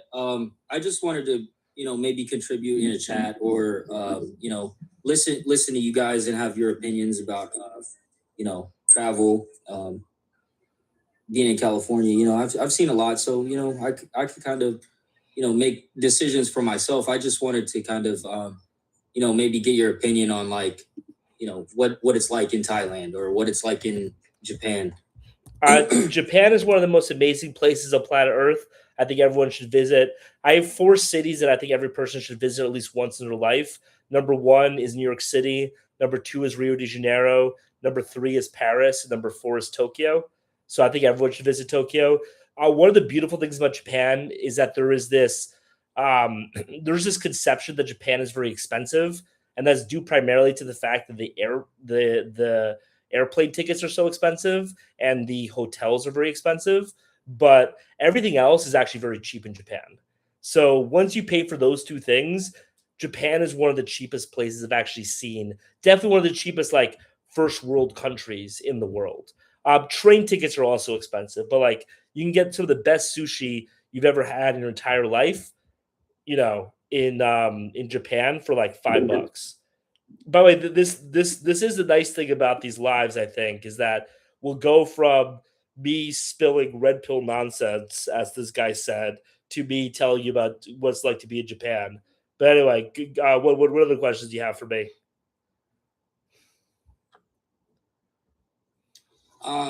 You know, I'm just kind of scoping the scene. I just want to, you know, I got my own personal list, you know, and I didn't really want to get into that too much, but, you know, maybe like pros and cons of traveling. Like, what is that like, you know? So just to ask 2 specific questions. Someone asked, how many nights in Buenos Aires? 0. Don't go to Buenos Aires. Another person asked, are the women in Japan more open to date men than Western women? Honestly, like Japanese, like Japan and Korea are very bad passport bureau locations. Both those countries are facing giant fertility crises. And the reason why is because the women just like don't want to have sex. And I don't know why they don't want to have sex, but they just don't want to have sex with anybody. And so, you know, yeah, it's just, you know, not really the top of the list of places. If you're looking for places to go to meet women, go to the second tier cities in Argentina, go to Paraguay, go to Bolivia, go to all of these different places. The women are way more avoidant than American women, to be honest. They're even worse. Yeah, they definitely glorify it. Yo, John Calvin. What's up, dude? Hey, we're sitting here listening, eating dinner, and we definitely have some hot takes for Argentina. Go for it. And not to be mean, like this is just honest advice, but my wife was saying it. She was like, it is kind of a racist place, and your luck will determine on the color of your skin. So it's like I'm just looking out for others. Like if you're like darker or black, I would try your luck in a different area. I'm just like mathematically speaking, like you would probably have better luck in Sweden than Argentina, no joke. Oh yeah. Especially as like a passport bro, like the Swedish girls and the German girls will be all over you. They'll be like, you know, oh, you know, we have so much white guilt. If we date a black guy, then like, you know, the sins of our grandfathers will be atoned for. Yeah, no. Wait, AI for Oh, students. There's these I saw Chinese. somebody They love ask, Chinese, by the way. about They love Chinese in Argentina? Yeah, they're not racist at all toward East Asians. Dude, I'm becoming a Chinese nationalist, man. Like visiting East Asia has made me just like absolutely love the Chinese. Sorry for muting you, Malaki. He was just in the middle of a sentence, but go ahead and start your point over. Sorry about that. Oh yeah, it's no problem. In my experience from traveling around, well, as a mixed guy, I'm mixed with Chinese and I'm black, right? So women are kind of easy to get in Argentina. Just from my personal experience. Do you look more Chinese or do you look more black? I'd say it's a healthy mix. Like people can tell I'm mixed with Asian, but I look more black. Well, different places are all different. Were you in Buenos Aires? Yeah, I was. Yeah. It might be very different because John Calvin's in Mendoza, and it might be different from like Mendoza and Buenos Aires. It's just a trend, Of course, there's exceptions, and the cities like a metropolitan city like Buenos Aires is going to be as accepting as most metropolitan cities. They're all kind of similar. Yeah. But yeah, once you get out into not the touristy places, it's I would say more apparent. But good for you, man, to overcome the stereotypes or whatever. Jesse, I feel like you want to say something. What's up, man? Yeah, man. Sorry, I was just listening to you guys chat on the way from home. It's my first time. Like, I just started seeing your content. I know you told you kind of steered away from going to Colombia and stuff, but I just started traveling. Like, I came back from Medellin in August. I'm going to Rio in March. But like the thing that pissed me off is that random guy who jumped on, like talking about looks, and he doesn't even have his camera on and everything. And, and that's not the case for everyone. Like, I make 6 figures. I go to the gym every day. But I still, like I salsa dance here in the US. So it's like really easy for me to meet girls, but I still prefer girls that are elsewhere. Right. And like I said, I'm not the best looking guy. I know that, but like, it's just nonsense what he's saying, and I appreciate you guys' content. Yeah, so looks maxing reminds me of this thing. So I took off like 2 years from sales to work in a restaurant. It's a long story. I wanted to become a screenwriter. I went to LA, all that type of stuff, right? And so I did that, and I remember I had a chef who was very abusive to everybody, which was like a complete bitch to everybody, right? And I remember just being like, why do you act this way to us? And she was like, well, if I yell at you, then you're going to want to work harder in order to seek my approval. I need to make sure that you never get my approval, because that will make you work harder. And I'm like, that might work on you, but for me, I just check out. This is just a job for me. Like, I don't care, right? And so I think that looks maxers are those dudes, who get yelled at by their boss and are like, yes, boss, let me do even better work for you because of it. And it's just like, maybe that makes sense in the corporate environment, but in like, the world, it's like, you're getting screwed over by feminism. Don't try to be the best man in this screwed up world. Go to a better world where you're not being screwed over for being a man. Luca Delgado. I think you're a pro looks maxer, right? Yeah. What's up, man? Yeah, I was just curious. Can you hear me? Yeah, go for it. How's it going, man? Go for it. Big fan. Thanks, man. Yeah, I was just kind of curious, like, that you guys have experience, with the women in these other countries, and going back to that point of looks maxing. Do you think that these women, let's say, gravitate to you more? If like obviously if you're a good looking guy, I would expect any woman to gravitate towards you more. So would you say it's worthwhile to kind of do some of that looks maxing just in an effort to kind of maybe get, for the lack of a better term, more attractive, like baddie Latina mommy kind of thing? You know what I mean? If that makes sense. Dude, Yeah. in my opinion, yes. In my Right. sorry, Paulie. No, go for it. Can I just interject for a few seconds here?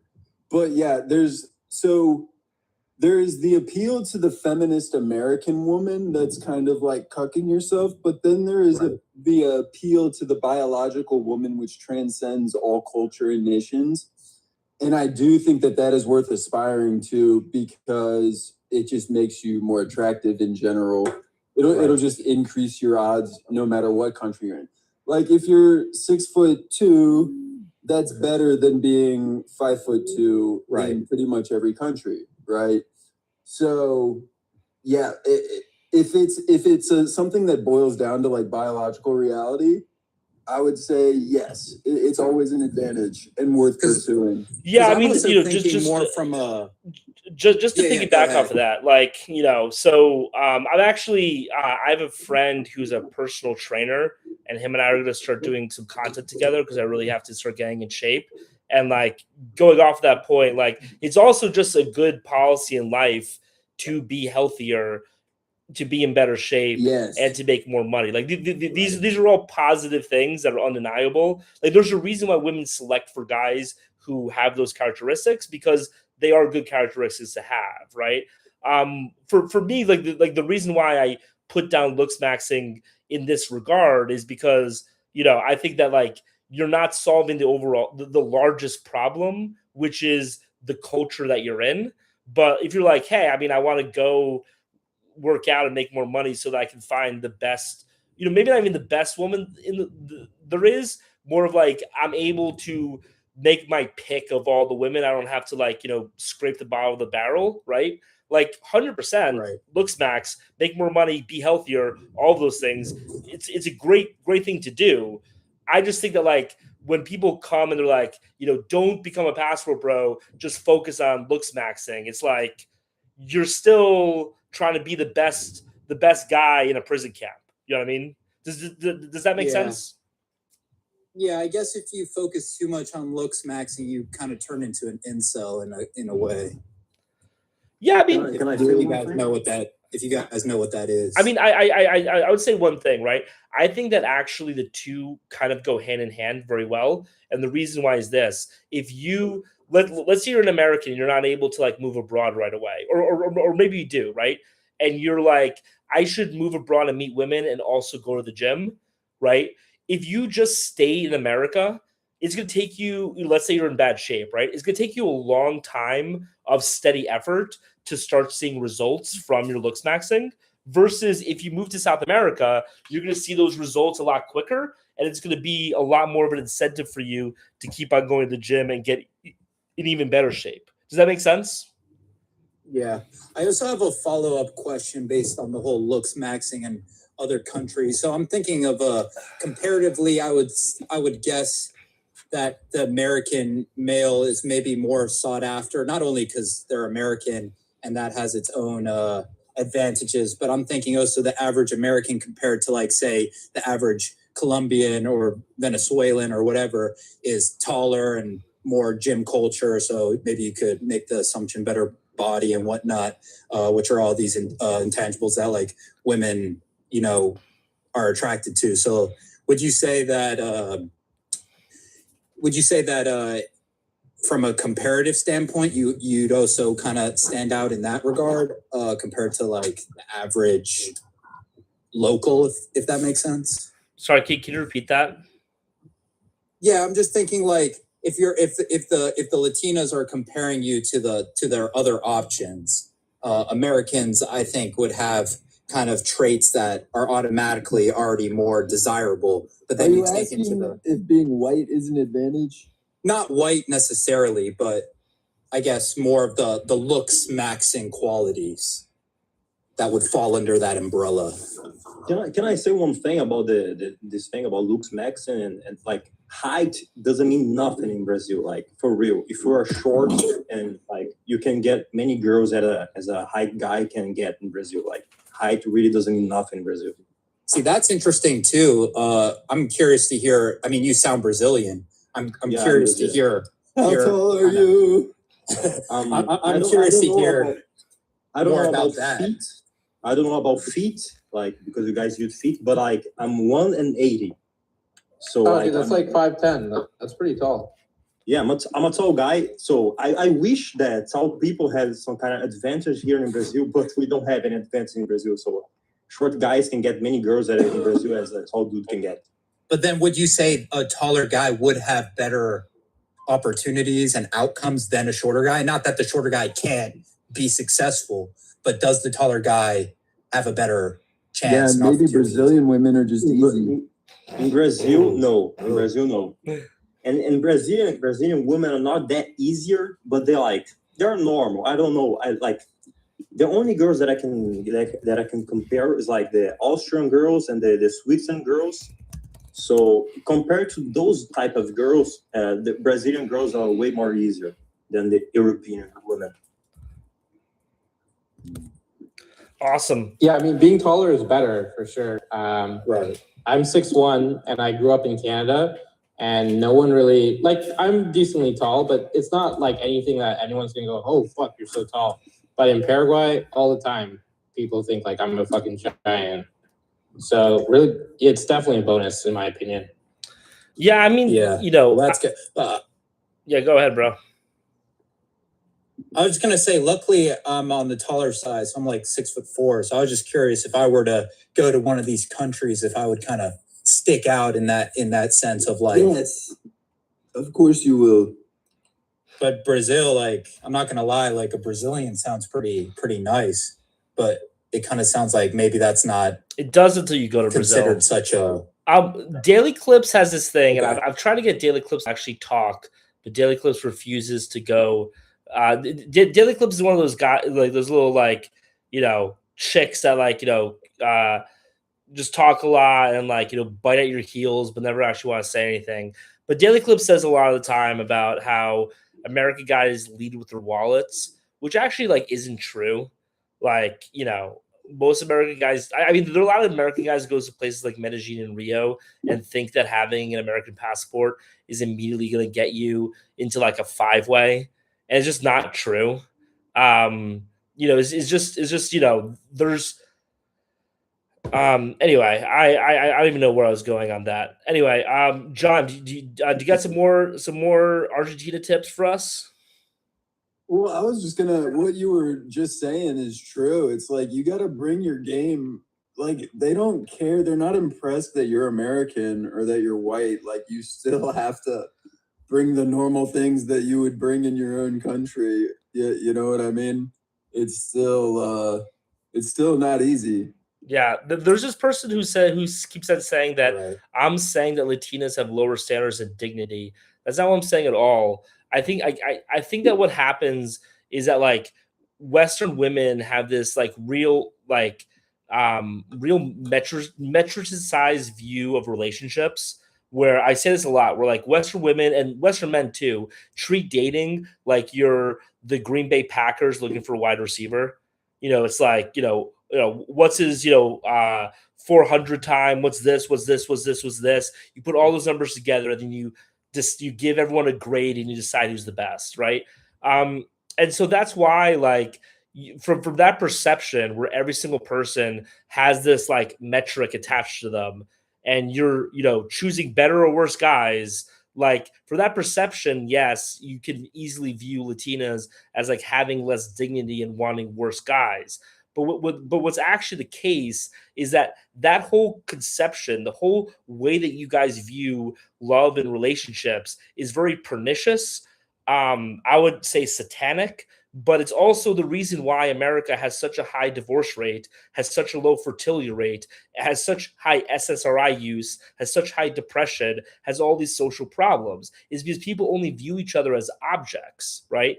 And so one of the reasons why I think dating in Latin America is fundamentally better than dating in the United States, I think the fundamental reason why guys should move abroad putting all the other reasons aside, is because Latin people don't view you as just a number. They view you as like a person, right? And that's one of the reasons why Cactus said that height doesn't really matter. I mean, money matters to an extent, but fundamentally, when you're dating and when you're marrying, you should marry a person, not a height, not not a number in a bank account, not a job, not any of those things, because doing so is going to make you fundamentally miserable.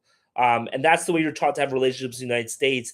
And Latinos don't view love that way, and that's the fundamental reason why dating abroad is better.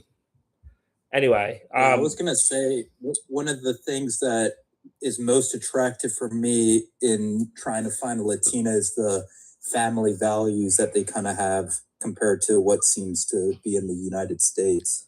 It's much stronger. Yeah, 100%.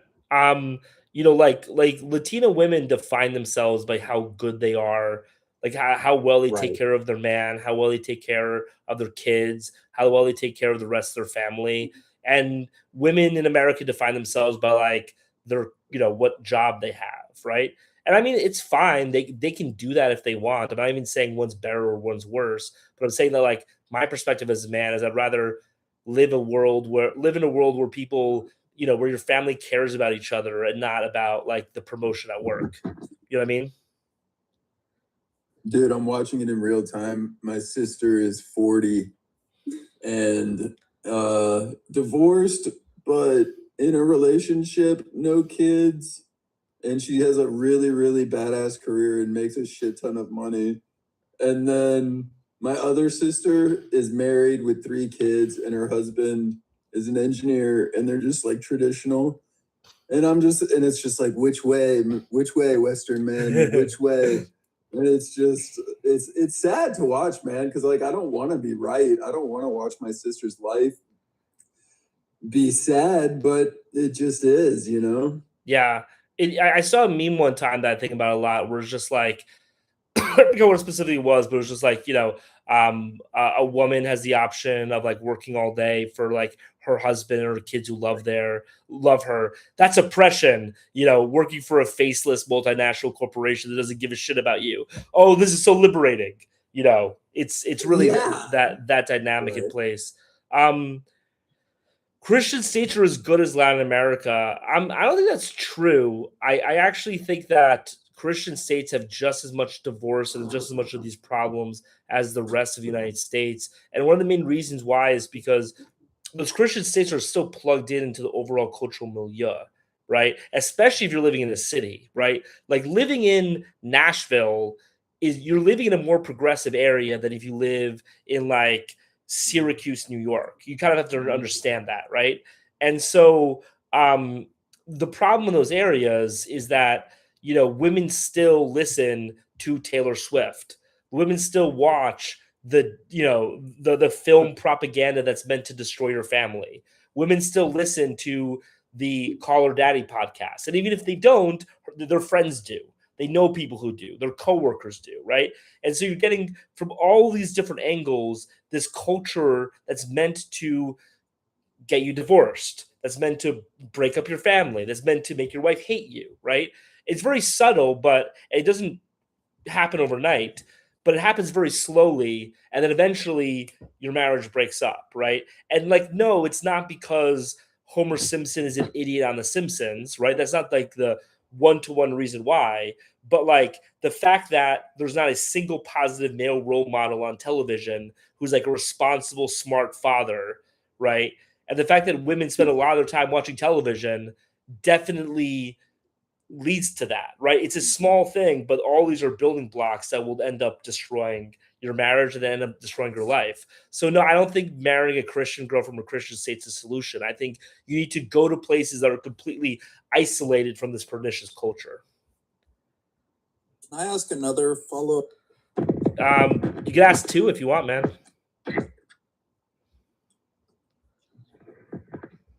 Hold on. Before he says the question, I think Matthew has a question. Oh, go ahead. Sorry. Oh, okay. When I look at women or what I'm attracted to, I don't care about her career. I mean, I don't think men in general care about women's careers. Yeah. And why do they think that we would care about their careers like as something that makes them more attractive? Because I could care less about a woman's career. Like when I look at a woman and say she's like below average looking, but she has a great career, okay? That doesn't make her hotter. I would argue it might even make her less attractive. Makes it worse. Makes it worse for me too. Roses in the chat if you guys roses in the chat if you guys think a girl with a good career is less hot. I think every guy will agree with that. Like a girl with an amazing career is less hot than a girl with a worse career. 100% agree with you. I actually don't agree with that. So like, I really don't care about. I don't agree with that either. I really don't care. It's a liability. I almost like question where your priorities are as a woman and as a wife, as if that makes kind of sense. It does. You be like here's the thing. I had this argument with somebody on another live where they were saying that like their sister or whatever is like, a go-getter, has like a career, right? And like, he's like, she is just as good of a mom as a stay-at-home mom, which I think is fundamentally insulting to stay-at-home mothers, right? Because what you're basically saying is the 6 hours a day that she spends as a mother is equal to the 16 hours that this other woman spends, right? There are only a limited amount of hours in the day. Like that's just science, right?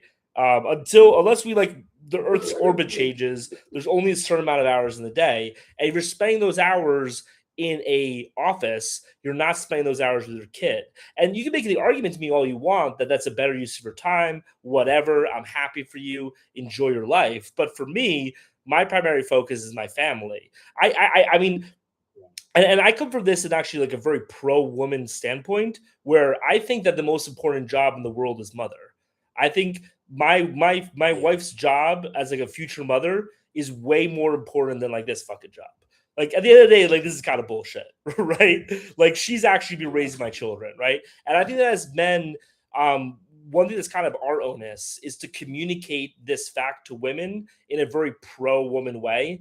I think a lot of men, a lot of times, communicate that fact into like in the way of like, oh no, women are stupid, they can't do what men do. And whether that's true or not, I just don't think it's a very compelling argument. So one thing that I'm trying to impress upon men in general is to, communicate in terms of the value that women bring to the table, which is being a mother and being a wife, and how that is the building block of our civilization, and we can't lose that. John, I'll sit down with your sister. I'll have a one-on-one with her. Oh my God. And quickly, I think that's an important distinction you kind of made with the smarter, which also I see in the comments Frank Sinatra made. Just because you're focused on your career, I don't think necessarily means you're smarter. I agree with Frank Sinatra that being smarter is an attractive quality, but just because you're focused on your career doesn't necessarily mean you're smart. I've met some stupid ass people that have really good, jobs and are career focused. The highest IQ chicks definitely figure out how to not work. Yeah, exactly. For sure. Dude, my wife is so much smarter than me. Like she spends her time like chilling. We travel around the world. I'm paying for it. I'm booking the flights. She's like, bring me to a restaurant. She's way smarter than I am. Good. Nice for sure. You diga tu estas I'm pasas jealous of pela my gente, wife sometimes.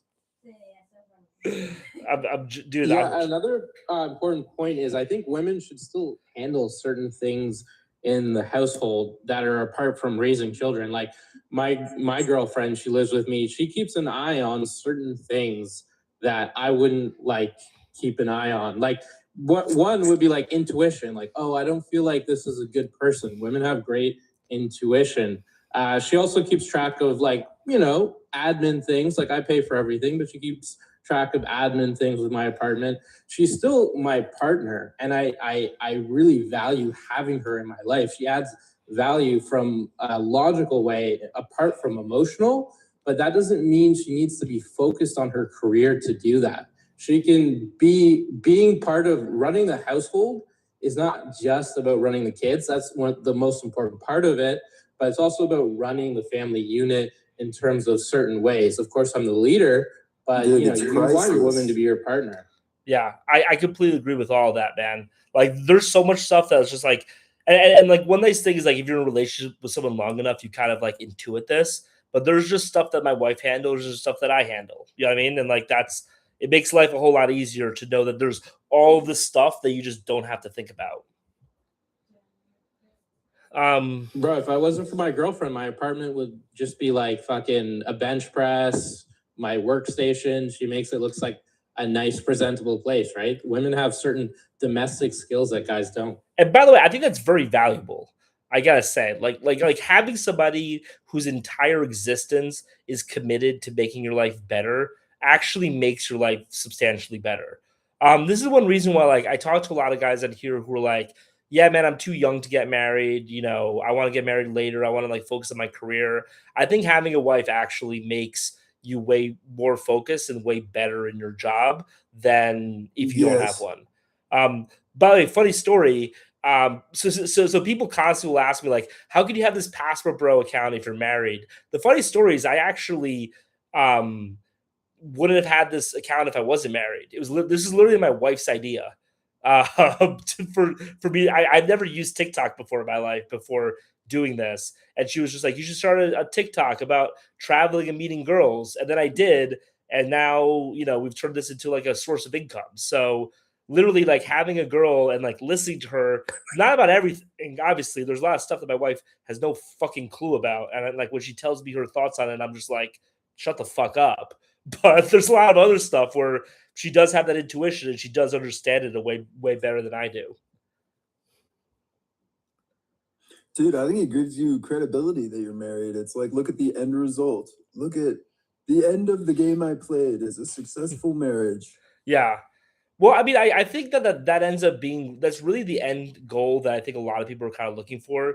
Even though I talk to a lot of guys who go to South America and just like clap a lot of cheeks, and even they are like, "Man, I want to get like settled down and get married one day." But the big question is just like, can you find the right one to do it? JD Vance from Timu. Are you saying that I'm JD Vance? So Frank Sinatra is in the comments apparently just talking about Marxism. I keep on inviting Frank Sinatra to like spew his like ear piss to us by being a multi-guest, but he keeps on declining. So I don't know like what you're doing here, bro. I got another question. Go for it, bro.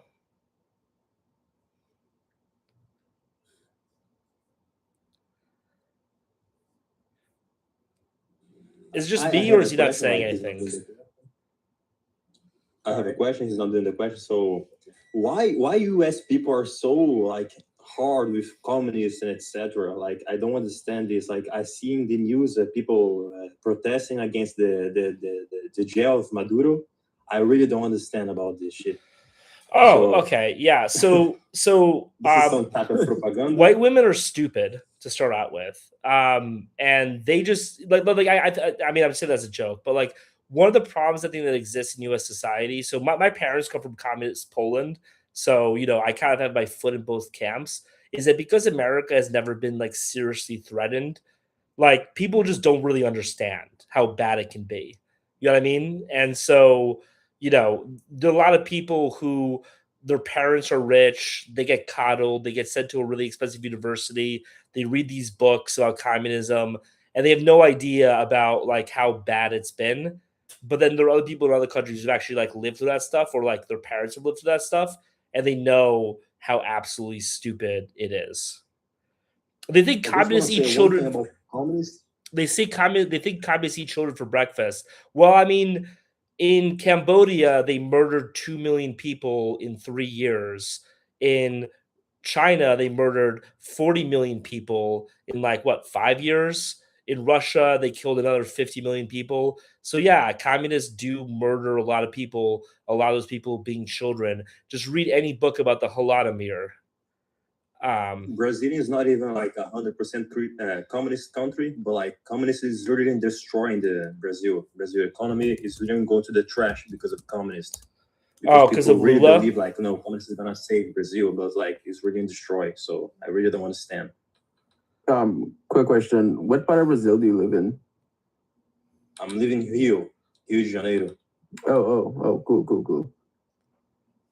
Yeah, Cactus, I totally agree with you about the Maduro stuff. I did hear one slightly compelling argument. I'm not saying I agree with it. This is what I heard from someone who didn't sound like a complete idiot, which was that it's good that Maduro got caught because he was really bad for Venezuela, but it's bad that America did that because that sets a precedent that they can just no scope like any president they want to from a foreign country. So it's like a more mixed thing. Like it's like, you know, we don't like Maduro, but we don't really want America to just feel like they can do that to whoever they want. That was the one argument, which I was kind of like, I don't know. I'm Canadian, so I don't have a horse in that race, but just wanted to present that. Dude, instilling fear in our enemies is the whole point. So I'm very non-interventionist as a general policy. Like I think I've been opposed to every American intervention since the end of the Cold War. Now I'm very pro America's interventions during the Cold War, but that's a different conversation. The way that I kind of square that circle for myself, and I'm not saying you're like wrong, you know, I know that like you're just kind of throwing that out there as an idea, but like the way to kind of square that circle is like, well, Venezuela doesn't really have autonomy, you know, under Maduro, right? Because he didn't allow there to be elections. There haven't been elections in Venezuela for 26 years, right? So, you know, and he's also a puppet of China and Russia, right? So it's like, yeah, is it kind of wrong for America to just swoop in and like take a foreign leader? Sure, but like, you know, we're not you know, we're all in this plague pit together. We all have shit on our hands, right? And like Russia and China are having a dictator puppet who is not allowing elections in the country. I think America kind of has every right to be like, yeah, we don't have to allow that. You know what I mean? Like there's no obligation for like there's no democracy happening here. This isn't like if we went to Germany and kidnapped their leader. You know what I mean? This is more of like us kidnapping like an African warlord that took over the country through a civil war. It's not, you know, he doesn't really have legitimacy. I mean, that's my 2 cents on it. And the thing is, if America doesn't do this, like, who is gonna do it? No, like, I also agree, like, America is not the police of the world, but like, if they don't do it, who's gonna do it? Like every day we came more and more Venezuelans, people come to Brazil and like say, no, Venezuela is trash. So like someone has to do this. So like if America wants to do this and take the oil, okay, go for it. You know, like it's better you doing this than no one doing this and the people keep dying. And I can tell you, if you guys want, I literally have my Venezuelan wife right here who can tell you the opinions of the Venezuelan people about it. Spoiler alert, they're all for it. Like not a single Venezuelan is against this coup. They all love it. And by the way, so Frank Sinatra, I just want to say this, I just want to rebut this one point, then I'll hand it over. Like communists always have this idea that the reason why communism fails is because of like these embargoes and stuff.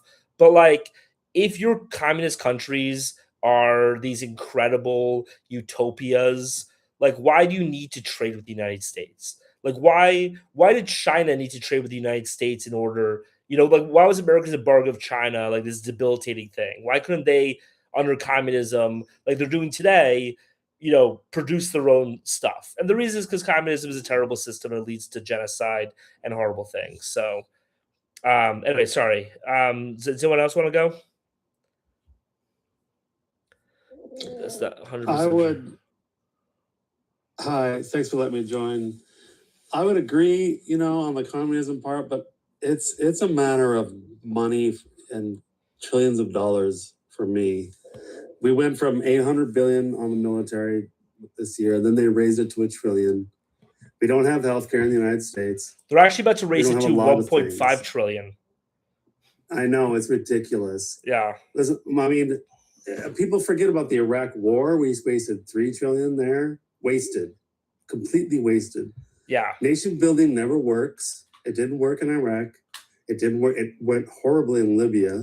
Horribly. Syria. That country is a mess. Afghanistan. Yeah, it goes bad everywhere. And like, here's the thing.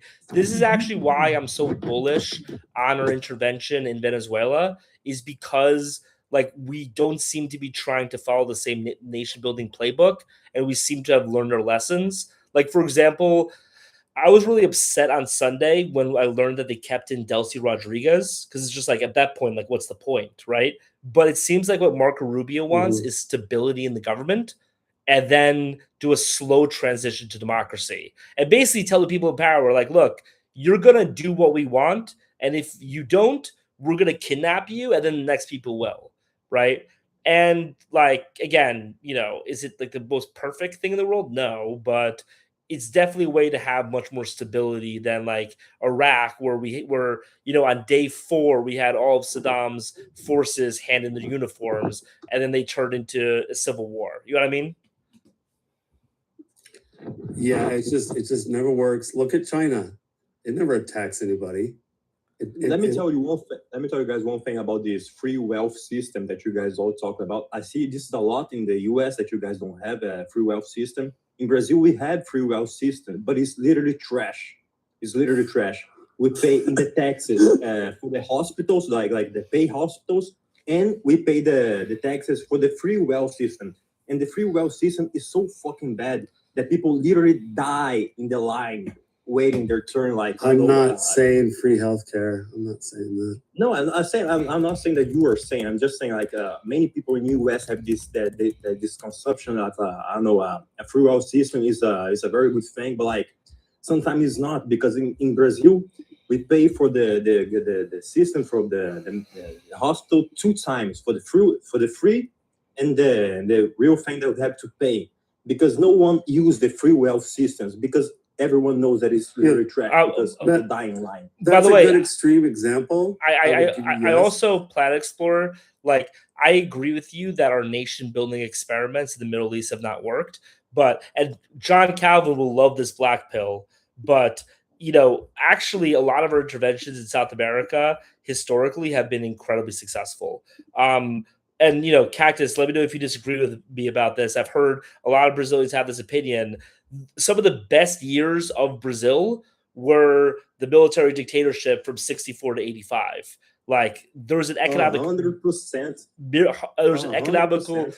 miracle during those times. In Argentina, during the US-backed, fascist government, there were no more drug dealers blowing up buildings and kidnapping people, and like Argentina thrived. During Pinochet in Chile, the economy Pinochet in thrived. Chile was a massive success. Exactly. Success. So we actually have, like, you look at the history of Americans kidnapping foreign despots in Latin America and putting in military dictatorships, it actually has gone pretty well. And by the way, I'm going to give the floor to Cactus for a second to talk about the military dictatorship. You have a Brazilian here who's telling you, thank you. I mean, I don't know if you're saying thank you, but thank you for putting a military dictatorship in Brazil. Our country was so much better because of it.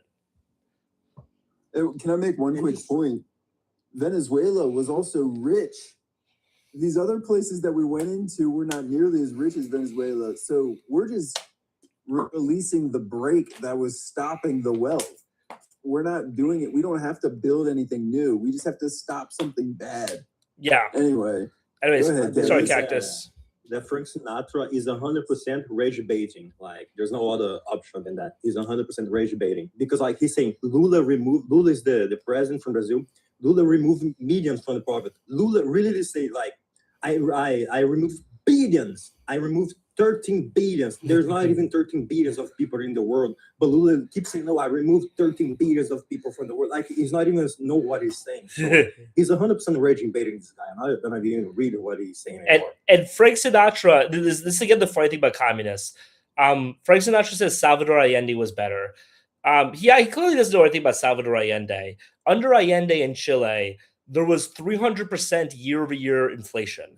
The reason why there was a military coup in Chile under Allende, which turned into Pinochet, was literally the Supreme Court of Chile wrote a letter to Pinochet and said, please do a military coup to get rid of Allende. That's literally what happened. So again, like, one thing that's important to remember is that communists always lie. So as you said, like, he's rage baiting. China's building infrastructure in Latam. it is true. Like China is like you know is doing things pretty well. Let's just say that. But China's not a communist country in any way, shape, or form as of right now. I just want to add to that No, and China that's point, right? Go for it. that's my point. Sorry, go ahead.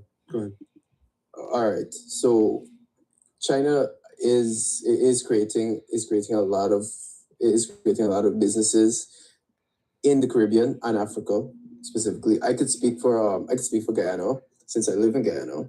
It's a country that's right next to Brazil and that's right next to Brazil and Venezuela. If you guys didn't know, most of the time, right? You see these Chinese businesses popping up like all around the place. It's actually crazy, right? There'll sometimes be like 10 Chinese supermarkets open up on one singular street, and these guys barely speak any English, you know. And a lot of the times, there's a lot of Chinese companies that come in and do construction workers with only Chinese workers or Venezuelan workers, all right? But with the Chinese, with these Chinese construction companies, right? It's not actually the Chinese that have the main contract. It's a local person that has the main contract, but they just hire the Chinese to do the work, you know. And that's actually happening a lot in other Caribbean and African countries. It's locals that have it's the locals that say the contract is 1 billion. They pay the Chinese about 600 million to build whatever it is they're building. Yeah. The local pockets the rest. Yeah, that's so- happening in Africa too. A lot in Africa. So, but you don't. China's not swooping in and attacking you. You know, they're not throwing their military at you. They're not. Well, so I just want to say the two Belt and things. Road Initiative. Dude, have you talked to any Africans about the Belt and Road Initiative? I've not talked to them. I've seen what they're doing in China. It's all over the place. They're building like cities all over the place. And Yeah, but have buildings you and talked to trains any and- Africans about it? China is building. No, I have not. Okay, well, if you actually talk to an African about it, they have a completely different opinion on it. They I'm feel sure. like it's I'm sure. Chinese colonialism. There are areas now in African countries where Africans aren't allowed to go to. If you go to African Twitter, which it's a long story why I have a lot of Nigerian followers, but you'll constantly see videos about Chinese people whipping and beating the shit out of local African people. You know, the Belt and Road Initiative, you know, a lot of those countries are would much rather be doing business with America. And then Frank Sinatra said to read Chomsky, because like, you know, who rules the world? Back to my point about how communists always lie. Noam Chomsky in 1977, during the height of the Cambodian genocide, wrote an article for The Nation called Distortions at Fourth Hand. You guys can actually read it right now. This was a year into the Cambodian genocide, which killed 2 million people. And at the time, the CIA said about 1 million people had died during the Cambodian genocide.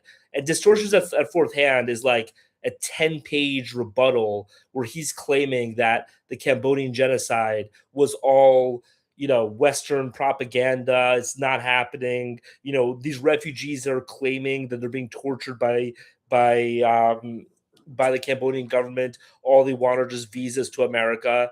And then, like, you know, what happened? It turns out there was a genocide. And it turned out that the CIA's estimation of how many people were dying at that day was pretty much exactly what we think, exactly the amount of people that we think had died at that time. The CIA was like right in terms of like 10,000. And then what did the communists do afterwards? The communists brought in this communist historian who then wrote this fake communist history about how actually it was America's fault that the Cambodian genocide happened. Complete BS.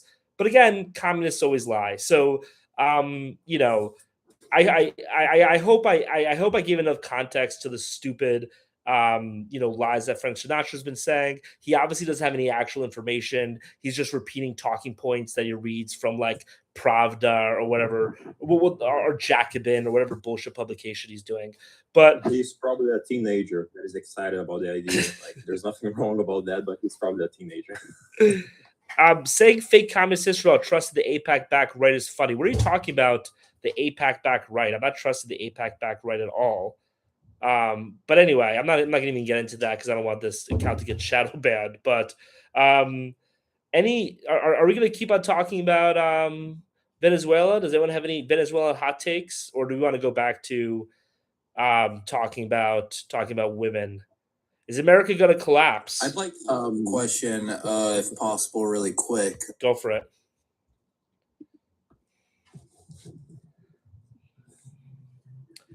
Someone said they have a question really quick and then stop talking.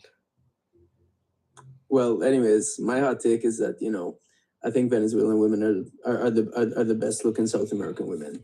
Just saying. Don't say that, brother. Yeah, I would second that. I would second that for sure. Big time. Wait, Passport Paulie, I need an answer to this question. Really quick. Is it a red flag if you find, Latino, European, whatever, if they have Americanized qualities and interests? Because I'm not gonna lie, like I do think it could be like I want a Latina, I want a European, but I also want some of the American qualities and similarities like music or fashion, so I'm wondering if that's a red flag. I wouldn't say it's a red. I wouldn't say it's a red flag. Like my wife, when we started dating, she saw a bunch of American TV shows. She's seen a lot of American movies beforehand. She understands a lot of English because of that. I don't think it's a red flag per se. I think it's just you gotta make your own decision about where you want that line to be. Right. I think a lot of one thing to remember about Latin America is that if a woman speaks English, there's two reasons why. One is because she comes from a rich background where her parents paid for her to get English lessons, right? And if that's the case, she's probably really bougie and probably sucks. Or number two, she learned English in order to scam American tourists, get paid per play, get all this other stuff, right? So none of those are really preferable. So, but again, you're not going to find anyone who's never heard of America. They're all going to have a little bit of American culture in them. Exactly. It's just deciding where that amount is. But me and my wife, we started our relationship watching The Office together every night. So nice. I'd be curious to hear also from the Brazilian guy regarding that. How is the average Brazilian woman, how much of an influence is that American culture? If I were to go to Brazil, would I find a woman that's more on the authentic side or more shifting towards that Americanized kind of culture? So this Americanized kind of culture, you see a lot in São Paulo, in the city of São Paulo, because it's a metropolis. So they receive a lot of influence from the US and etc. But they're always gonna be 100% Brazilian, so you don't have to worry a lot about that. But one thing is English doesn't work here a lot because only 10% of the Brazilians speak English. Oh wow! So, yeah, it's not a high number. That's lower than I thought. Yeah, it's a very low. Brazil, unfortunately, the education in Brazil is very poor. Frank Sinatra is saying that the Lula, the president from Brazil, is great, but everyone in Brazil, basically 90% of Brazil is basically stupid. But yeah, you can 100% come to Brazil and find a girl for yourself, but don't try to English thing if you want to a normal girl. A normal girl is not gonna speak English. Yeah, Brazil seems like the place, bro. I can't even lie. Well, Brazil you just have to avoid feminism. You don't need to avoid American culture and movies and they watch The Simpsons and all that, and that's all fine. It's just their feminist takes that you need to make sure you're aware of before you get in too deep. And one more thing, Paulie talks about this all the time. Avoid the most metropolitan tier 1 city of the country and go to the tier 2 less known place with less Americans, and you're gonna see way less infection and way more traditional women, and everything that you're looking for is easier to be found there. That's a good point. Couldn't say it better myself. Frank Sinatra is saying that I prefer Bolsonaro. Like, I'm sorry to interrupt a bit quick, but Bolsonaro is a piece of trash. So, like, I don't know why you're saying that I voted to Bolsonaro. Like, Bolsonaro is another piece of trash. Is that the just wanna president? steal from the country. No, it was the ex-president. He was like 4 years Okay. only in the country.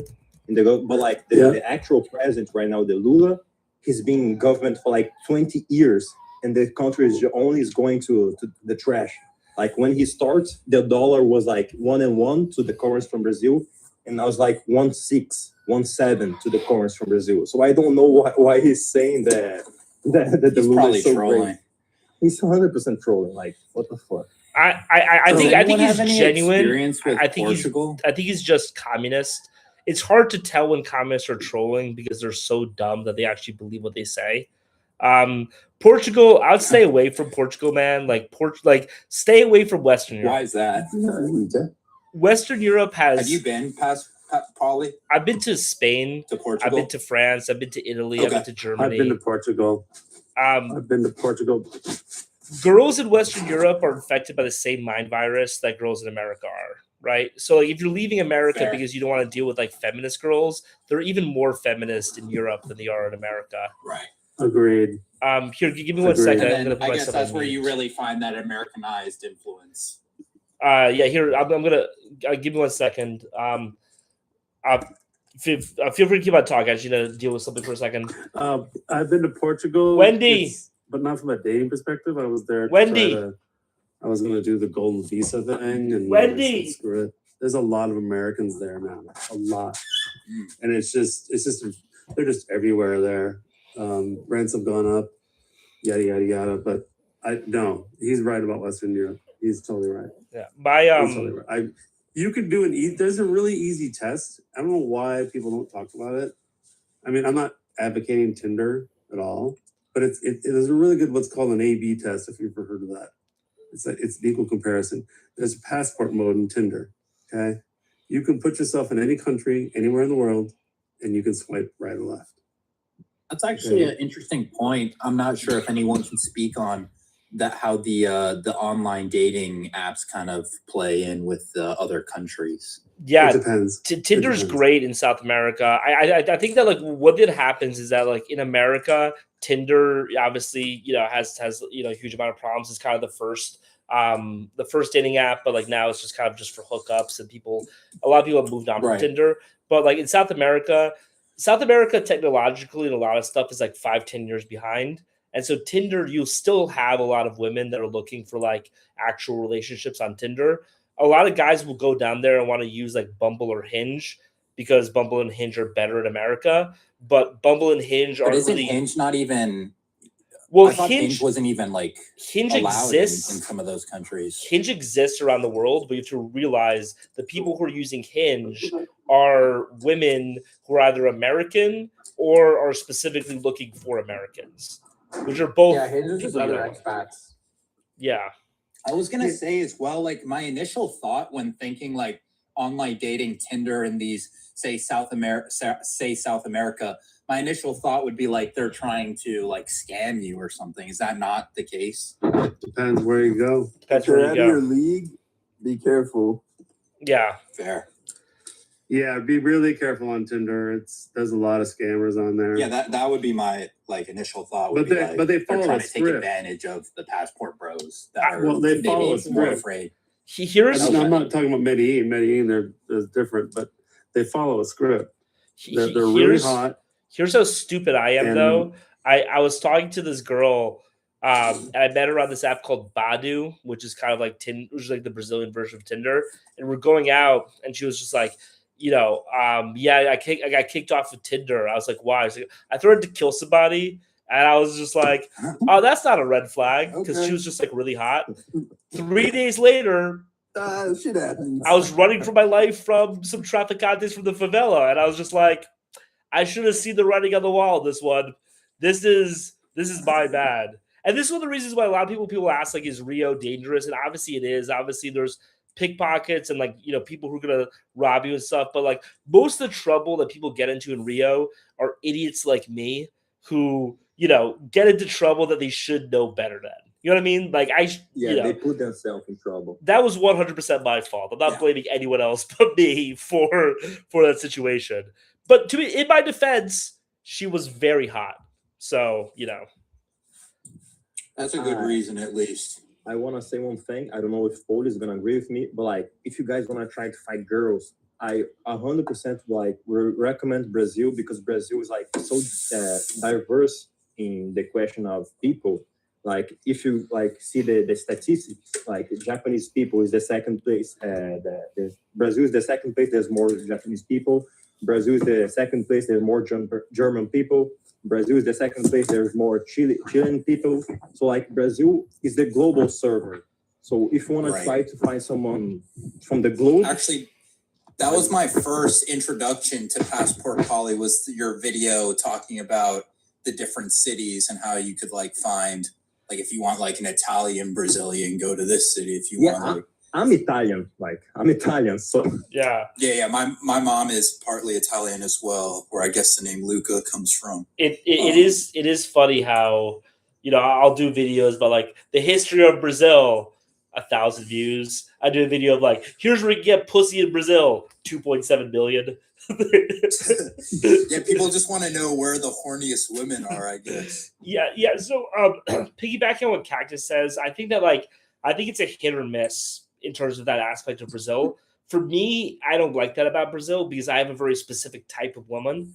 And so because of that, they're only like 5% of the women in Brazil. But if you're the type of guy who likes a wide variety of different type of women, then Brazil is the best place for that reason, if that makes sense to people listening.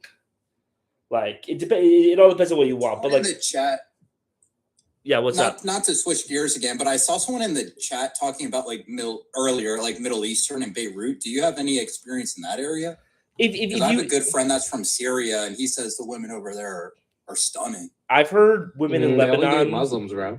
I heard women in Lebanon are really hot. They are Muslims. Lebanon is 40% Christian. But here's the thing: wow. if you want a Lebanese girl, I actually, speaking of videos of mine where I talk about where hot women are, I have a video where I talk about all the areas in South America with large Lebanese populations. There are actually a lot of cities in South America with huge Lebanese populations. Barranquilla in Colombia is one of them, and there are a lot of them in Mexico as well. In fact, Al Pastor. Are they mixed, or they're? Are they mixed, or are they Lebanese? There are some that are mixed and some that are Lebanese. But like Al Pastor is shawarma. If you guys don't know that, really? have you guys ever seen like Al Pastor? I guess that's true. It's on the spit. Yeah, it's literally was started by Lebanese immigrants from Lebanon. They moved over in the year 1910, and so you know there's been some mixing, but not a lot. If that makes sense. Que bronca. Dude, this Frank Sinatra guy has to be trolling, bro. He just said Somali girls are beautiful. I mean, maybe that's a preference thing, but bro, I'm the captain now. So just go to Minnesota. You mentioned Egypt once. You mentioned Egypt, well, the Middle Eastern part. You mentioned Egypt.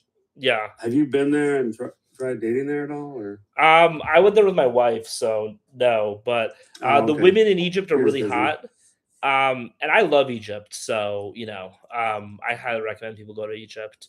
I would honestly post up in Egypt for a while if you know. Really? I heard Egypt is full of like scammers, though. Is that not? That's everywhere. I only asked, but I heard Egypt's like especially. It is in the like tourist areas.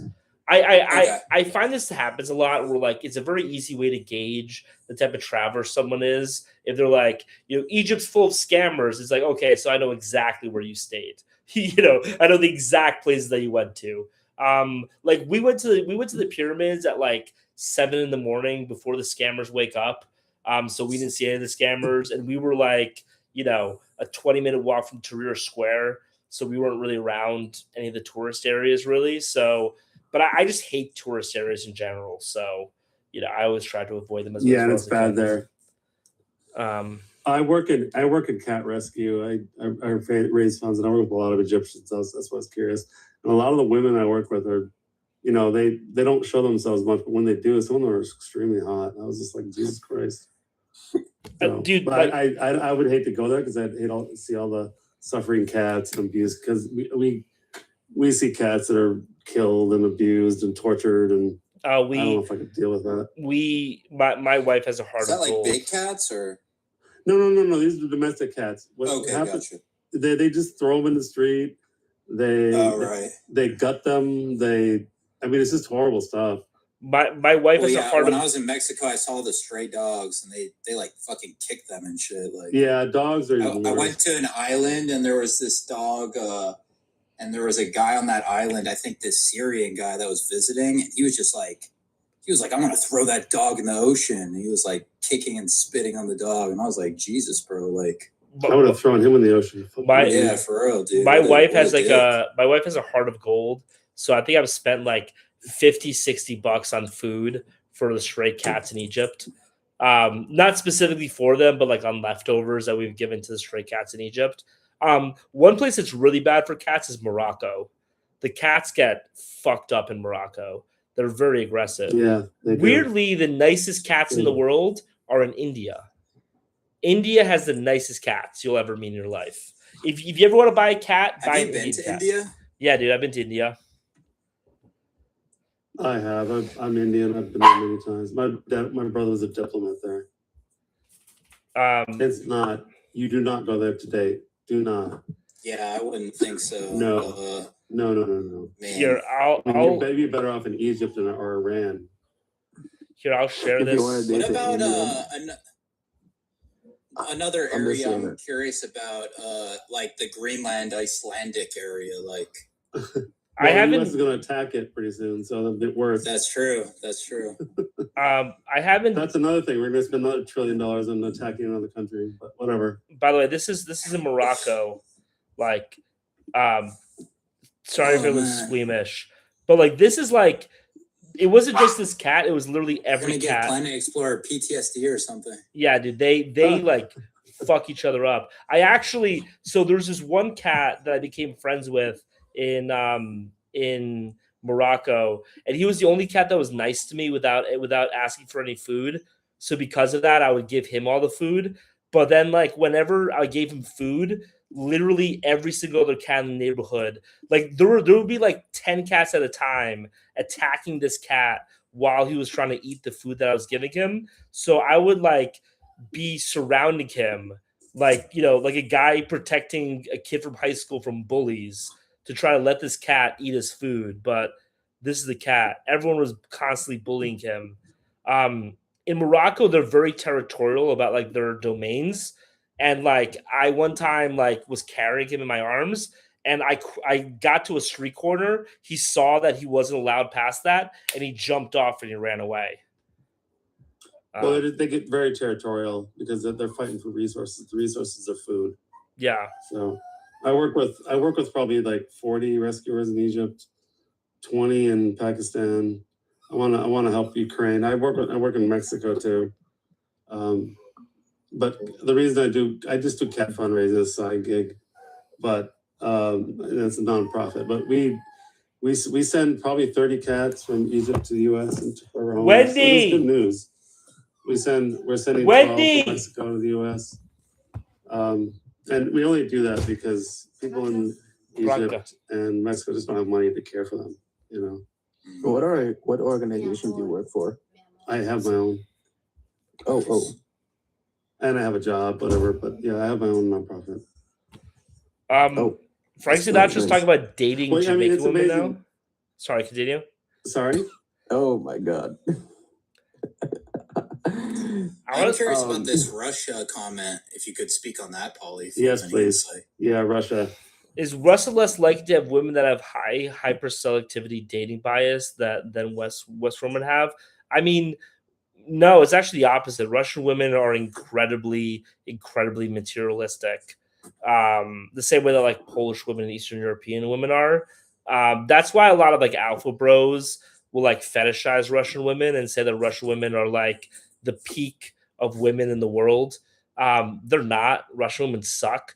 And then especially like I actually was making this point in a group chat of mine today. Like, one thing that people don't realize is that Eastern European women really hit a wall at age 40. Like they like hit it and they crash. And that happens a lot to Russian women too. So yeah, they make men their pay pig. They also just like so the thing about Latinas is that Latinas like are dangerous. They'll kill you, all that type of stuff. They have crazy tempers, but like in the long run, they are working with you in the family. Eastern European women, it seems like their whole purpose in life is to slowly break you down and destroy your will to live. Like it's a slow, decades long process of trying to get you to either have a drinking problem or to jump off a bridge. But Russian women way outnumber men because of the wars, the war with Ukraine. Same in Ukraine. Say right. There's a lot of Eastern Europeans where women outnumber men, like significant numbers. I think in the whole world, women are outnumber men. So like, it's not only in Russia but in Brazil too. So, but like the question is like, depends where you are. The question is like, why would you want the Russian woman though? Why would you want a woman who's committed to breaking your spirit and destroying your life? Like by the way, Russian men, they die like 10 years earlier than most other men in the Western world. People say it's because of alcoholism, but I think the alcoholism is fed by the Russian women who are intent on destroying their spirits. So yeah, maybe it's like more of like the submissive man. Like if you're into that, I want the woman to be more of a dominating. If you're a submissive man, they don't want you. They want a dominant man, but they want a dominant man who they can slowly but surely. No, it's not dominate. That's the thing. Latinas want to dominate you so that you can dominate them. That's why they fight with you, right? Russian women want to slowly chip away at your very will to live. So they're not dominating So you. it's like the spiders that like eat the husbands, kind of. Yeah, it's more You of know what I like mean? Have you heard of that? It's more like they're slowly poisoning you. They're slowly, making comments, making statements, making things, and slowly but surely driving you crazy. It's an art form. You have to respect it. But yeah, Eastern European women there's a influencer on TikTok. Her name is Ksenia, and she's Russian, and they totally make fun of that. It totally Paul, you nailed it. They make fun of how cold and calculating Russian women are. It's really I've heard funny. that for sure. It's a really funny skit. One was like, oh, like the boyfriend's like, oh, you hurt my feelings. Oh, I'm so sorry you have feelings. Must be exhausting. Stuff like that. It's really funny. You can find her on TikTok. She's all over the place. Oh yeah, I mean, I'm 100% convinced that Paulie is a Brazilian dude because like he's saying that Latinos want to dominate you, so you dominate them. It's crazy accurate. Like it's crazy. Like you gotta be Brazilian, bro. There's no way you're not Brazilian. So the thing about me, man, is I spend a lot of time just like thinking about esoteric things, and so yeah, I don't know why I spent so much time thinking about it, but I really appreciate that. That's high praise. It does seem like that's the thing with Latinas is they don't want to dominate you. They want you to dominate them, but they want for you to constantly prove to them that they can dominate them. So that's why they start the fights with you. My Latina wife.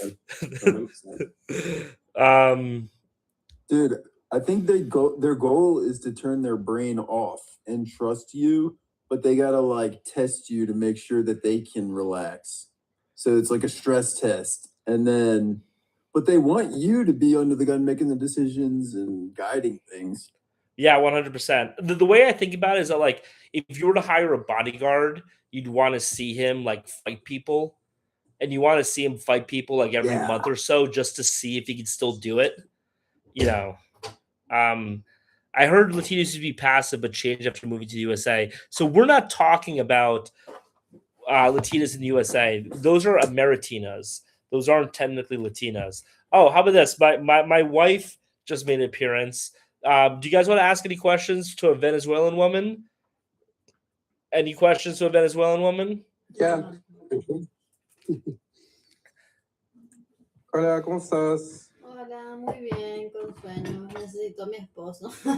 Y tu esposo va a estar aquí por 2 horas qué más. bueno. ¿Qué? 2 ¿De horas dónde más, mi estás amor. en Venezuela? ¿De cuál ciudad? Caracas. Ah, Okay. Oh shit. hay I playas was en mugged, I was Caracas. mugged in Caracas once. Oh well. Baby. Is there beaches in Caracas? I ¿Están don't know too much playas about en Venezuela. Caracas? Sí, las mejores playas están cerca de Caracas. Baby, vamos para. It's inland a little bit. She said the best beaches in the world are in Caracas. Oh, cool. Here, I'm going to turn this. And Here, John Cavett, I'll turn this over to you for a minute while I talk to her about whether or not I'm going to keep this live going. So here, I'm going to turn the reins over to you. Sure. Just give me a second. Un momento.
Venezuela. So if you can tap into kind of the others there, it's really good. And then I went to another city in Argentina called Tucumán, and I had a lot of success there. That's like a really a much maybe you couldn't even say it's a secondary city. It's like a third city.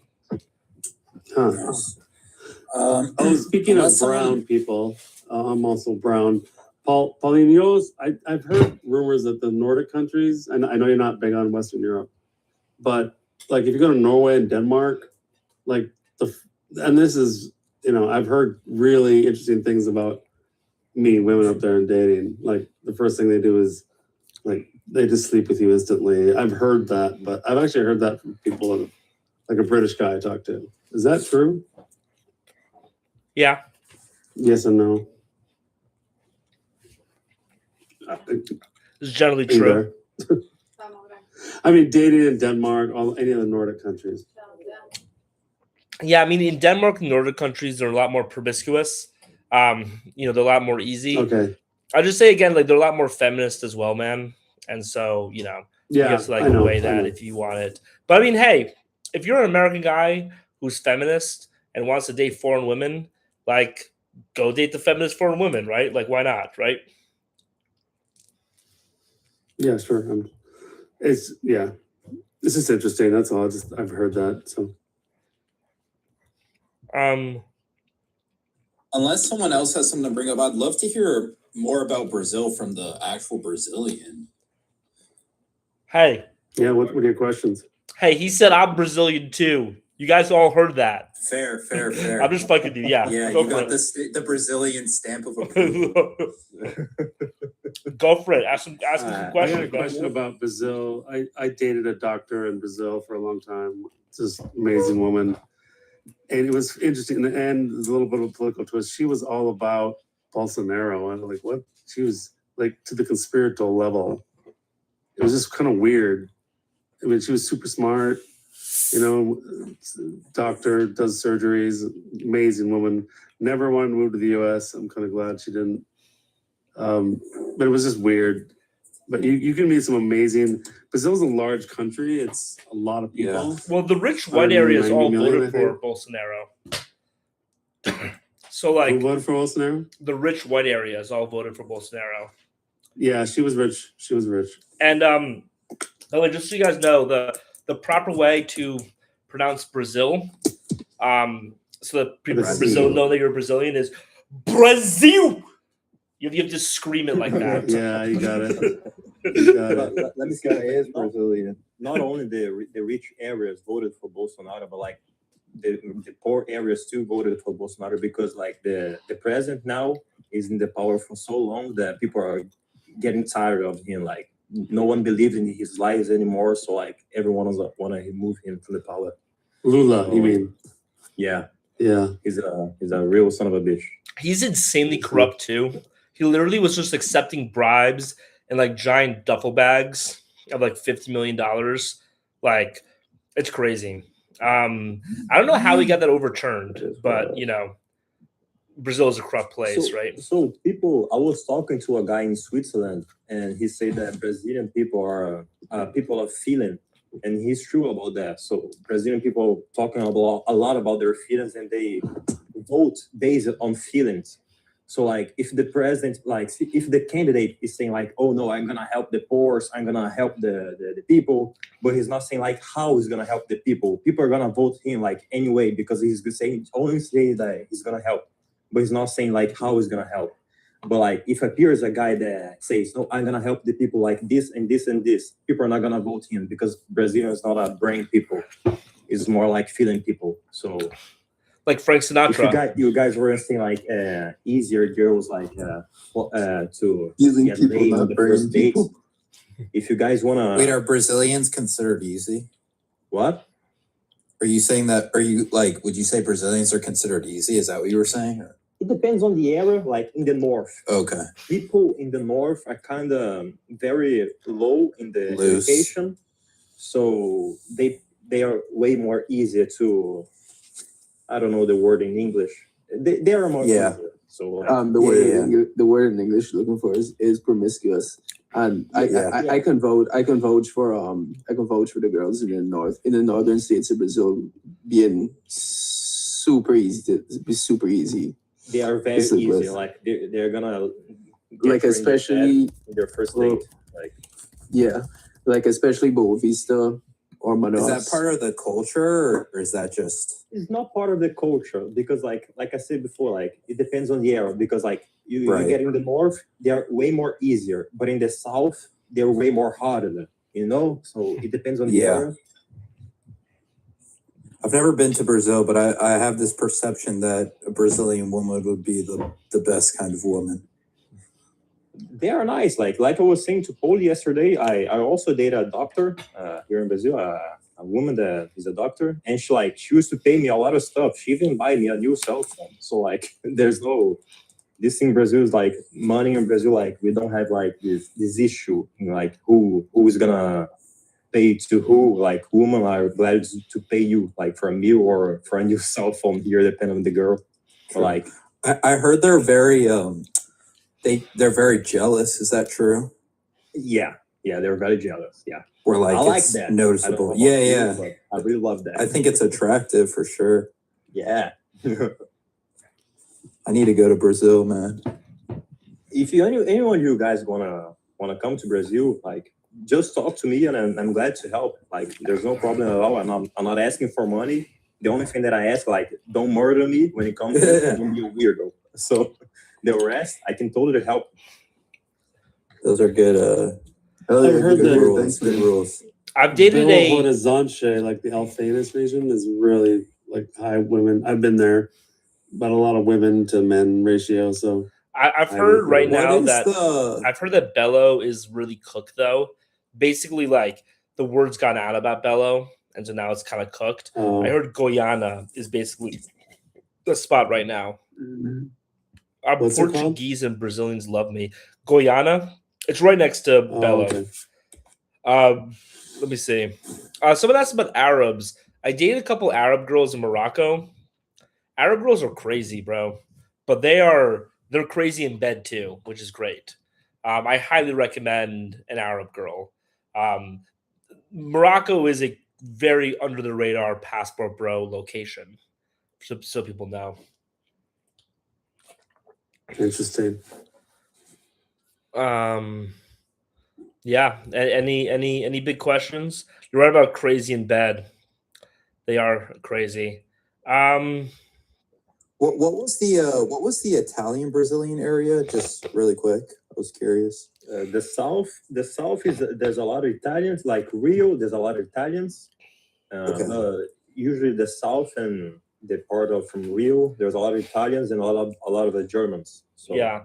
If you ever need to figure out if a girl, like if you're meeting a girl in America and you need to figure out if she's actually Brazilian, one test that I recommend doing is buy her this thing called farofa. And if she's able to, if she likes it, she is not, she is Brazilian. If she throws up, which is what most normal people do, she's not Brazilian. That's a little joke specific to people who've been to Brazil, but I hate farofa. They put it on everything. Like farofa? Yo, you guys put farofa on everything. Farofa, you order ice cream. There's farofa in it. You order. I was eating farofa right now. What is farofa? Dude, farofa is like I don't know how to explain farofa. Like you know how to explain farofa, Paulie? Like you're Brazilian now. You can explain so I explained it this way. A lot of people got mad because this isn't like technically what it is, but this is like a good explanation. It's basically like breadcrumbs, kind of. And they'll just put it on everything. It's like white bread. It's like yellow breadcrumbs. And Okay, so it's like a topping. yeah. Do you eat it alone or you eat it on things? You eat it on things. They're constantly everything everywhere you go. Like you order a steak with some French fries and rice. Here, I just pulled up this picture. You go to a nice restaurant, you order some steak, some fries, some rice. Bam, there's some farofa on there. It's everywhere, man. They are obsessed with it. But again, it's a very easy way to tell if they're actually Brazilian. Because if they're not Brazilian, they'll be like, "What? Oh, sorry, this is the cat photo." If they're not Brazilian, they'll be like, "What the hell is this?" But if they are Brazilian, they'll love it. If you ever decide to work for like Brazilian secret services and you need to like determine if someone's like an enemy spy or actually a Brazilian person, figuring out if they like farofa is the number one way to do it. Oh yeah, quick question: is farofa made from cassava or yuca? It might I be. don't know what is cassava. Here, let me. This is a It's restaurant in called Yuko. Rio that I really like. Again, they put farofa on everything because they're Brazilians. But this is the steak. Is it like the stuff on the meat? No, it's this yellow stuff over here. Yellow. Yeah, on the side. but like a lot of times they'll just like throw it. They'll throw it in the middle, and you can't. I love like when they put it on the side. I don't mind because like I can just like push it away. But a lot of times they'll just throw it in the middle, and you're like, "What am I supposed to do with this?" And they're like, "It's Brazil." That's just how they do it there. So What's it taste like? Just bread? It kind of tastes. It doesn't really taste like anything, which is the weird part about like why they're so obsessed with it. Because It literally does. Like, what do you think the taste is like? It depends how you cook. Like my mom makes a great falafel. She puts onions. She puts onions only. But like I don't really know how to explain the taste. But like yeah, it's good. I like it. I have to say, there's one thing that Brazilians. Oh, here I'll show you a picture. There's one thing that Brazilians do with their food that I actually really like is if you. I recommend if you go to Brazil, order chicken wings. So this is me. This is a photo of Farofa when I was in Vila Bela. Okay. So people got me some Farofa. So Is it a store-bought thing or something that you make? I guess the people You can make buy. it. Yeah. You can buy it. You can make it. It's Okay. But Brazilians will when they serve you chicken wings. So in America, people serve you chicken wings with either blue cheese or ranch dressing.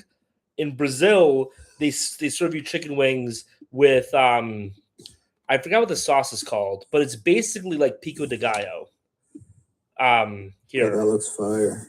it is so good. It's basically like pico de gallo, but they just call it vinaigrette, but Vinagrete. vinaigrette. They which is basically it's pico de gallo, but with a base of vinaigrette, and it is unbelievable. Nice. Try picanha. I don't know if Wait. Can I say one thing? Frank Sinatra. I've spent 7 months in Brazil. Do you really think I've never tried picanha? Anyway, sorry. For real. It's like I was gonna ask. go to Italy, try the pizza. You gotta try the pizza in Italy. Yeah, I've tried the picanha, bro. Sorry, good go for it. I was gonna ask. I don't know if this has been answered already, but if you don't know Portuguese, is going to the south of Brazil not so successful if you're trying to find someone? I think if you go to the south, go ahead. If you go to the south, it's way more likely you find someone that speak English because the education there is way more high. And let me just answer a question about Miss Sandri. Like she is asking about the violence in Brazil, like about gangs. You're not gonna like land in Brazil and instantly get robbed. You know, like it's not like that. Like it is a dangerous place, but like it's not that dangerous. Like you're not gonna get instantly robbed. But like, don't be like with a full face. You know, like if they see you, if you are a gringo, like and they notice that, they're gonna probably try to scam you. But like you can totally pass as a local if you like not walking with a full face, like a full face. I don't know how to say this, but like you can act like a local because everyone can be Brazilian. Like everyone can have the face of a Brazilian, like Germans, Italy, everyone. So like just act like a local. And you're way more likely to be robbed in here than you are in Los Angeles. Although, ironically, if you run a store, you're more likely to be robbed in Los Angeles than here. That was one of the craziest things when I went to here for the first time. Was I was living in LA for the past 4 years, and if people know anything about Los Angeles, literally every store you go to, everything's behind glass because they're afraid of people robbing them. And I went to Rio de Janeiro, and then like nothing was behind glass. I was like, wait a second. I just went from the richest city in the richest state in the richest country on planet Earth to a place that is supposedly a third world country. And here there's less security for things than where I came from. But this is the kind of a point that I make a lot. Not a lot of my videos, more on my lives, because of my videos, I would get banned for making this point. But, you know, people ask a lot about like third world countries, right? We have to realize that like the countries that are quote unquote poorer than America, there's a spectrum, right? And one of the big problems that has happened in America is that we have imported some of the people from the poorest, most dangerous societies into America, right? So like, yeah, if America was only Americans, like would it be all safer than Brazil? Probably. But like, you know, Minnesota is Somalians now, right? And like that's a completely different dynamic. So I actually have a friend who his name is Rodrigo, and I was talking to him about some of the corruption that exists in America, and he was like, even as a Brazilian, that's insane. Like, it's like, well, because we, America, Brazil, Somalia, we brought Somalians in, and that's what happens. So, yeah, I would just say, like, when you go to a place like Brazil, like, America is not the America of the 1980s anymore. It's changed dramatically, and I think you need to check your expectations of a lot of foreign countries when you go abroad. Is the comment about how to pick up women in Brazil without speaking Brazilian going on Google Translate? I heard you earlier talking about how that's a no-go with that one dude that was talking about when he was in Colombia. Me? In a different live. Yeah. He was saying like he was using Google Translate and it wasn't like that's not the move because you want to know Spanish if you're. You're gonna get any girls using Google Translate. If I remember, Yeah, I mean that would be my initial thought. If I remember, I forgot the context. There was some reason why I said no. I think it was because he just never wanted to learn Spanish, type of thing. To be honest, a lot of girls find it pretty cute that you use Google Translate. Weirdly, so my general advice on learning Spanish or Portuguese when you're going to South America is like, don't let that stop you from going to South America. But once you get here, start learning it. And once you fall in love with South America, you're going to have all of that learning that you did. And then, in order to actually integrate into society down here, you have to speak a language. Yeah. You know what I mean? Like, I'd also want to add, right, that if anybody is like super lazy, and just doesn't want to learn Spanish and still want to date somebody from Latin America, they can always just go to Panama. A lot of people over there. Yeah, that's speak true. English. What about what Nomad said about Portuguese in Brazil? Girls aren't going to give you a chance. That's not true. Is that accurate? No, that's not true. That's not true. That's not true at all. I slept with many women in Brazil not speaking Portuguese. But is there a Discord server for this community? There is, but I can't paste the link in the chat for some reason. So you guys have to go to my link in my bio and click on it there. Nomad's saying I'm from Brazil. I'm also from Brazil, brother. Like, não é nada difícil pegar uma garota daqui sem saber falar inglês. That dude's definitely Brazilian. It as well. It is a funny thing that Paulie, as we discussed, Paulie is an honorary Brazilian. So if he said it's valid, well, it's a funny thing that's happened to me. Because like in America, if you're a Brazilian, because nobody else knows Brazilians, you have this huge cachet of like you're the expert of Brazil. But like, as of like me, I know a bunch of Brazilians, you know what I mean?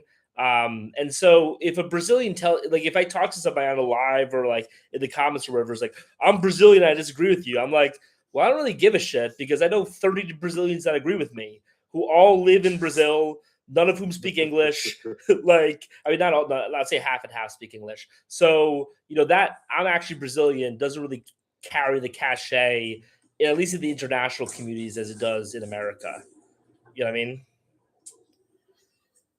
fair. So what is it that Brazilian girls like? If you can speak on that, just because I think for me personally, like I would love a Brazilian Italian. Like that sounds ideal. So I'm trying to gain as much knowledge as both the honorary Brazilian, but the real Brazilian has to offer. It depends on the girl, brother. Like, I think it depends on the girl. Like, stop doing that. Luca, you said you're 6'4"? Yeah. Are you athletic? Yeah, I would say I fall under the looks maxing category for sure. Well, okay, that's what. But I've they never like been that. to Brazil. They're very physical, I've been athletic, physical people. So muscles, height, and Yeah, you know, like I well-endowed. have that without trying to sound egotistical. No. You can compete there. Then you'll do great. I'll say one thing that's important when dating girls in Brazil, and then this is an important thing, like as an American who did it, like this is an important thing to remember, is like you cannot be a pussy. And like your standard of being a pussy, And they smell that if you are. is way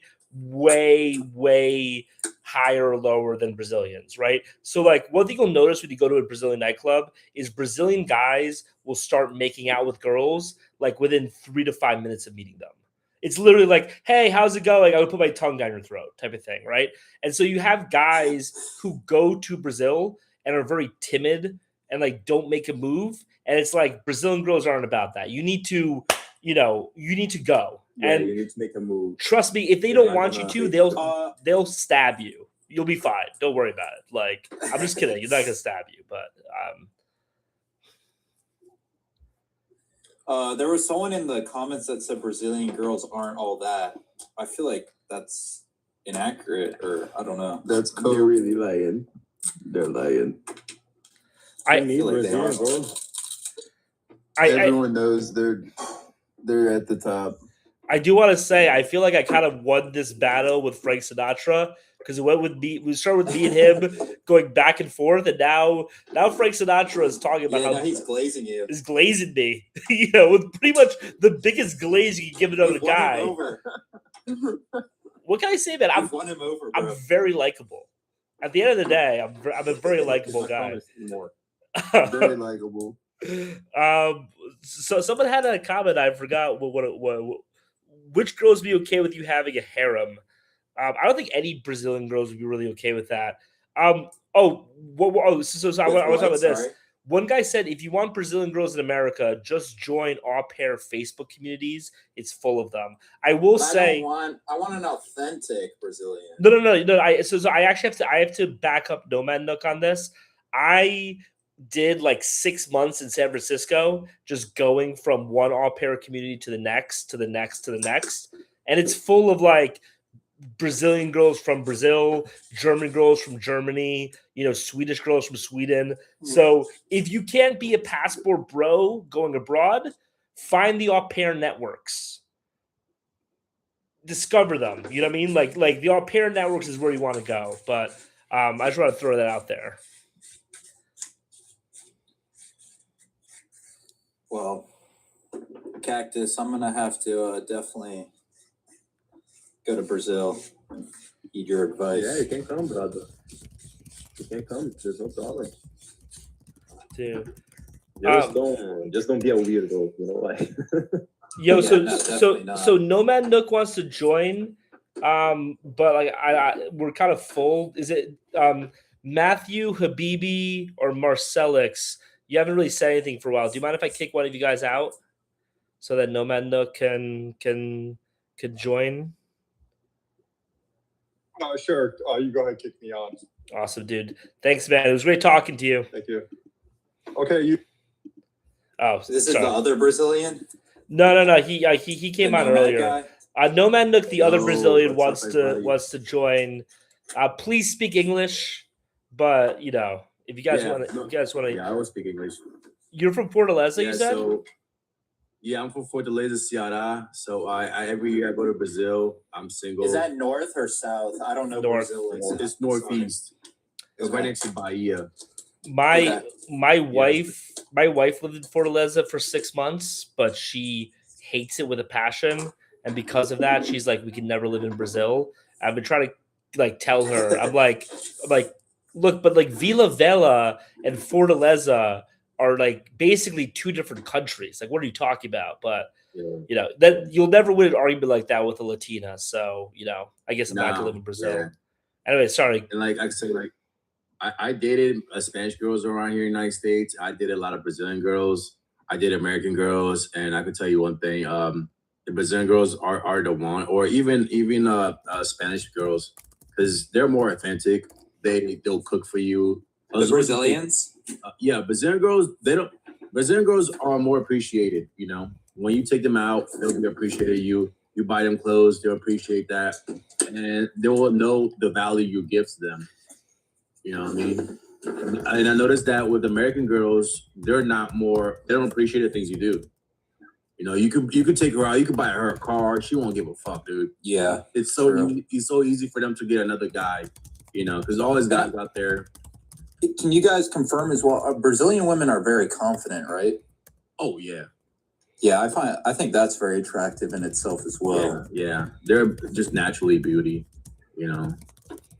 And I watched this guy for a long time, like his passport bro. And I've been here watching him, and I'm like, dude, this guy's legit. Like, he's telling everything the truth. because I've experienced it, I've seen it, and it's like you've been to my shoes. So I fuck with you guys, man. Thanks, You're man. pretty cool. As I said earlier, one thing I love is like I get all these angry white liberal women call me a racist, and then every Brazilian I talk to is just like, yeah, no, he knows exactly what he's talking about. So I appreciate that. Yeah. To tell us a little bit about Fortaleza, bro. Yeah, so I'm born and raised there, and Fortaleza can be a dangerous city, but it's a very wealthy city too. I like to stay around Jericoacoara. It's one of like a outside area of Fortaleza. Over there, you see a lot of people from different country, but it's like a village. And to get in there, to get into the village, you have to drive a 4x4. You have to drive through the dunes, which is like the sand. Then you get to a village. In that village, there's like you can't really drive anywhere. Everything has to be walkable. But the party at night. I was just gonna ask quickly, do they speak? Because I was my understanding that the North doesn't speak as much English. No, they don't speak that much English. But you have to go to places where there's more tourists, more people who are like Jericoacoara. Over there, a lot of girls speak English. You know, a lot of people speak English there too, but you'll see a lot of people from different countries there too. And they're all having a good time. Just look it up, Jericoacoara, Ceará. And dude, when I go, I have the great time of my life. Everything, like I said, everything's walkable. It's a small village, nice beach, nice girls. And that's sick. Yeah, it's the best place I ever go to. And I just want to say that if you ever go to Fortaleza, Beira Mar is good. But you'll see a lot of locals and girls there. The local girls there, they're looking for a husband. They're not looking for some of them are looking for a good time, but 9 out of 10, they're looking for a husband. If you provide them a housing, provide them a good life, they will want you. They will be with you. They will be loyal with you. I'm telling you that from the bottom of my heart because I've had a lot of girls who was like, I want to marry you, I want to be with you, but I wasn't looking for that, you know? So I broke a lot of hearts down there, but it's just part of the game, you know? Yeah. They had huge. That sounds great. I heard in Brazil there's a concept where if you stare at someone in the eyes too long, that's like indication that you want to kiss them. Is that accurate? Or Yep. It depends on the era, brother. Like if you stare someone in the real too long in the eye, they're like, what the fuck are you looking at me? Like, that would be my thought. The girls in Brazil, they'll stare at you. Like you will walk somewhere and they'll fucking eye contact you. They'll give you the eye and they'll stare at you, bro. And they'll want you. And you don't have to say a word sometimes. Sometimes you just go up to them and just say like, hey, eu te quero. And then just make out like instantly. That's wild. Like I said, do Brazilian women? Sorry to cut you off. Will they approach men as well, or is it more of a culture where they think like the man needs to initiate everything? You gotta approach because I'm sometimes, which I have no problem with. I'm just curious, like if this idea of like when I think a woman has confidence, I'm thinking, okay, they'll go up to you and say, "You look good. Like what's up?" So I'm curious, knowing that at least my perception of Brazilian women are some of them maybe the most confident women. I'm curious if honestly there is that quality. If the woman's gonna come up to you, I want to tell you one thing: she's not gonna be the right one for you, bro. Fair. Yeah, because most times there's girls that that's a great point.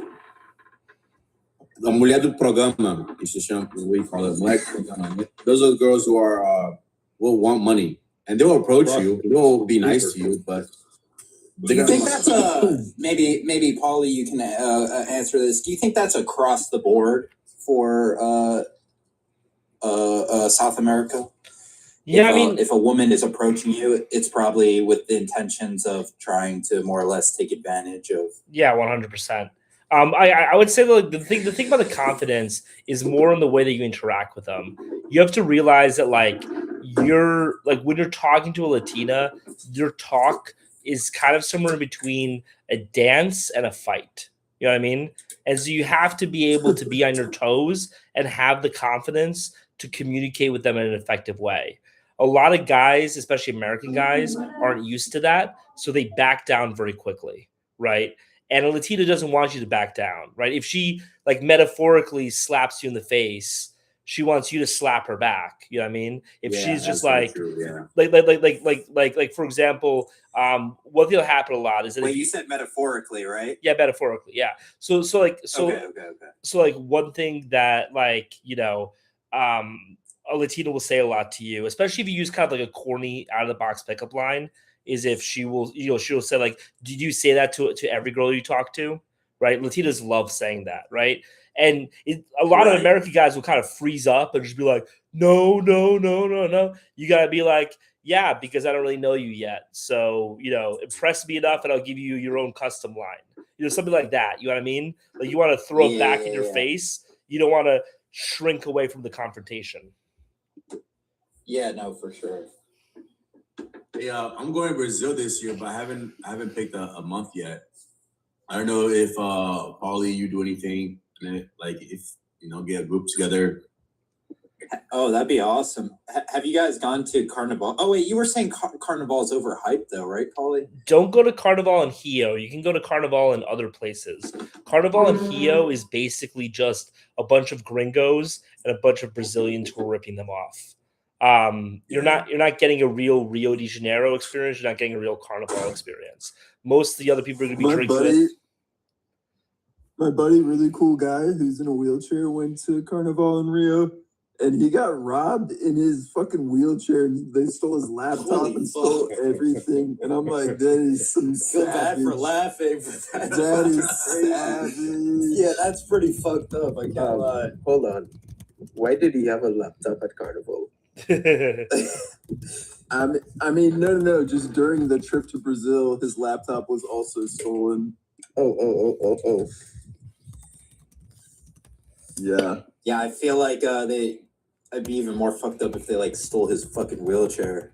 They have souls. They have Yeah, souls. bro. Oh shit. Well, that's good. That's good to hear. I mean, here's the thing, right? If you want to experience Carnival, you can go to Trinidad. It's probably a much better experience. It's probably about the same level of experience. Yeah, Carnival's pretty good in Bolivia as well. Pretty decent. What's the best time to go to Brazil? The middle of the year. Yeah, don't go now because Like there's a lot of like rain.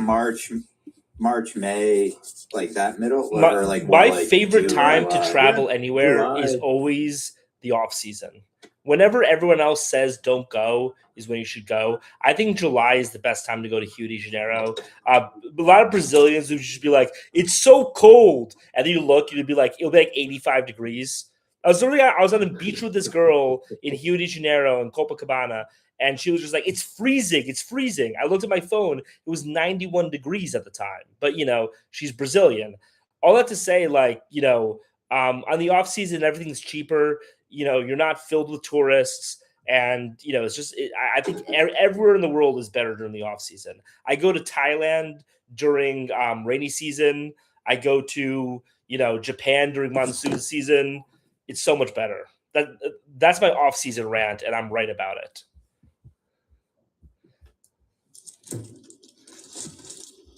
I'm gonna have to plan a trip for sure. Yeah. Speaking of trips, So, do if they anyone speak Italian in Brazil? no, they speak Portuguese. Sorry, man. not to.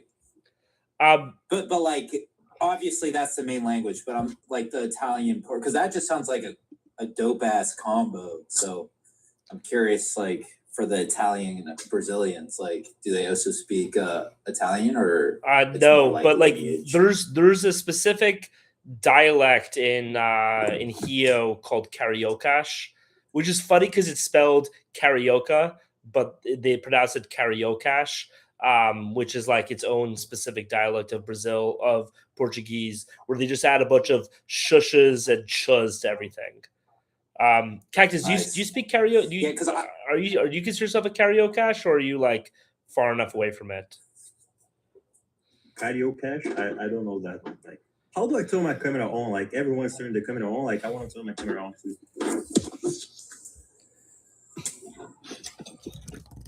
Just click your face on the chat, and it will open up a settings to turn your camera on. But yeah, Paulie, I bet you got a lot of history, bro. With all the knowledge you have, Yeah, I mean, so definitely have had some stories happening in Brazil and in Medellin. Speaking of which, if anyone here, I should promote this because I didn't promote this at all during this live, and it's been 3 hours. If anyone wants to go to Cartagena and you're single, we're gonna have a Cartagena boys trip.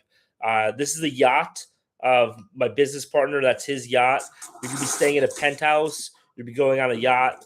It's gonna be a boys trip. It's gonna basically be a Nice. bunch of boats and hoes for 6 days. It's $12.50. And one nice thing, we're talking about safety when it comes to women. Obviously that's something you have to be mindful of in South America. The beauty of this is all the women that you're going to be put in contact with are women that he's pre-vetted, that he knows, and that they know we're going to have trips to Cartagena basically every 2 weeks, and they don't want to rob you. So if anyone's interested in go to Cartagena, there's a link in my bio. Fill out the form. I'll message you, and we'll set it up.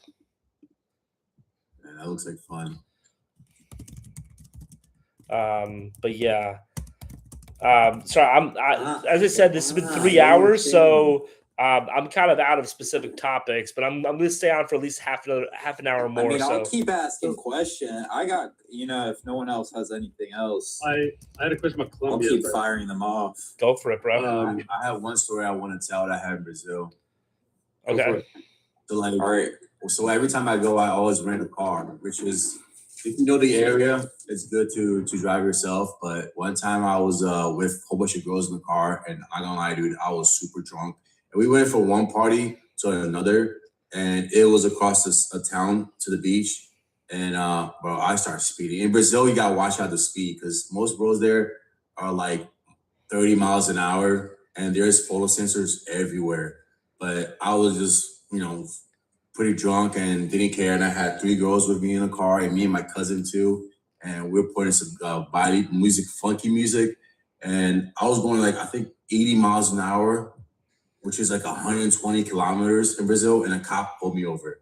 And dude, I was like, you smell alcohol in my breath. But the cop came out of the car, saw the girl, saw me, and then asked me, where are you going? And I was about 2 miles away from the party. And he pulled me over and he asked me, and I showed them that I had documents from a rental car, and they automatically assumed that I was a gringo, but a Brazilian gringo who probably has a lot of money. And he straight up opened my wallet and said, empty it out. Like he put me in a corner and he's like, empty the wallet. And honestly, dude, you took all the money. Otherwise, you said that he was going to take me to jail. So one thing to know, always have cash with you. Even if you're not going to do some super shit, the cop pulls you in. Even if like you smoking weed, for example, they'll just say anything to you to just try to give you a hard time. That's sometimes, not all the time, and depends where you're at. Depends what part, like, especially if you're driving. Oh yeah, that's really true for One thing that's about really true for a lot of South American countries. one thing about Brazilian Uber drivers is they do not shut the fuck up. So just keep that in mind. A Brazilian Uber driver will want to have a conversation with you no matter what it takes. You can tell them eu não falo português as many times as you want. They don't care. They believe that if they start speaking louder to you, then somehow you'll somehow learn Portuguese if they shout at you. It's some of the most The surreal Brazilians are experiences. super friendly. Yeah, like a little Yeah, aggressively yeah. friendly, but yeah, the Uber drivers definitely love You're talking not to gonna you. like. You're not gonna feel hungry here. Like if you're like in the need and you ask someone for a plate of meat, they're gonna give you a plate of meat. So they don't mind tourism and when people visit. No, not at all. That's the whole Not at all. structure. Dude, I think the reputations that Americans have of being loud and obnoxious and forward abroad, Brazilians are even more than they're like more extreme versions of Americans. Yeah, so are Venezuelans. Chile. So I had a client of mine who was from Chile, and he was telling me about like how Venezuelans are very loud and obnoxious. And my wife was like sitting next to me, like off camera, and she was like very pissed at him for that. But yeah, I mean, most countries are like racist against Venezuelans, except weirdly enough, Argentina. Argentina, which has the reputation of being the most racist country in South America, my wife says they're the ones who treated her the best as a Venezuelan. So, That's true. There's something. Sorry, I. This is my wife, by the way. Hello. I'm from Argentina, and we love Venezuelans first because they're very respectful and good people, and second because we don't like Chileans. So whatever Chileans disapprove, we're gonna agree on that. If they hate Venezuelans, we're gonna support Venezuelans no matter what. So Argentinians like Venezuelans out of spite to Chileans. I love that. Yes. Yeah. Yeah. Are you? Ask you. Is your wife excited for me and my wife to come down and meet y'all in Mendoza? Dude, hell yeah. And we just got, or we didn't just get it, we just put in an offer for a house. Oh, nice, dude. So we might have our Congrats. we might have our permanent spot down here, and it's right next to a vineyard, and behind the vineyard is a mountain. And it's sick looking, man. It's really, dude. So we're probably moving to Cordoba. That sounds nice. And I would much rather. So we have a cat named Napo. Oh, that's a cute cat. But we're probably moving to Cordoba. I'd much rather live in Mendoza, but her whole family's moving to Cordoba, and like if you know Latinas, they have to be within like 2 miles of their mother at all times. So we're gonna be living in Cordoba. Quick piece of advice with Latinas: if you're looking to like marry one, like a huge green flag is if her mother is her best friend. Is your wife's mother her best friend, or is that not the case? Yeah, it's good they family have a values. great relationship. They're very close. Yeah. My wife talks to her mother like 6 hours a day. Anyway, what's up, Luca?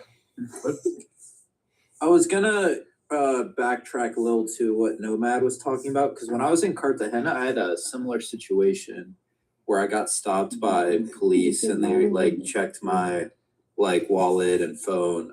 I don't know if they were looking for drugs or something, but they didn't even take any money or anything. They just kind of strip search, or I don't strip search, but they like just stop and frisked me. Yeah, just randomly. Me and Them my not friend. taking any money is kind of crazy. I mean, I didn't have cash on me, but Oh, maybe that's why. But yeah, that's really why. yeah, because the guy. So that was because when go ahead. I was just gonna say, so that was like them trying to like finesse me. Yeah.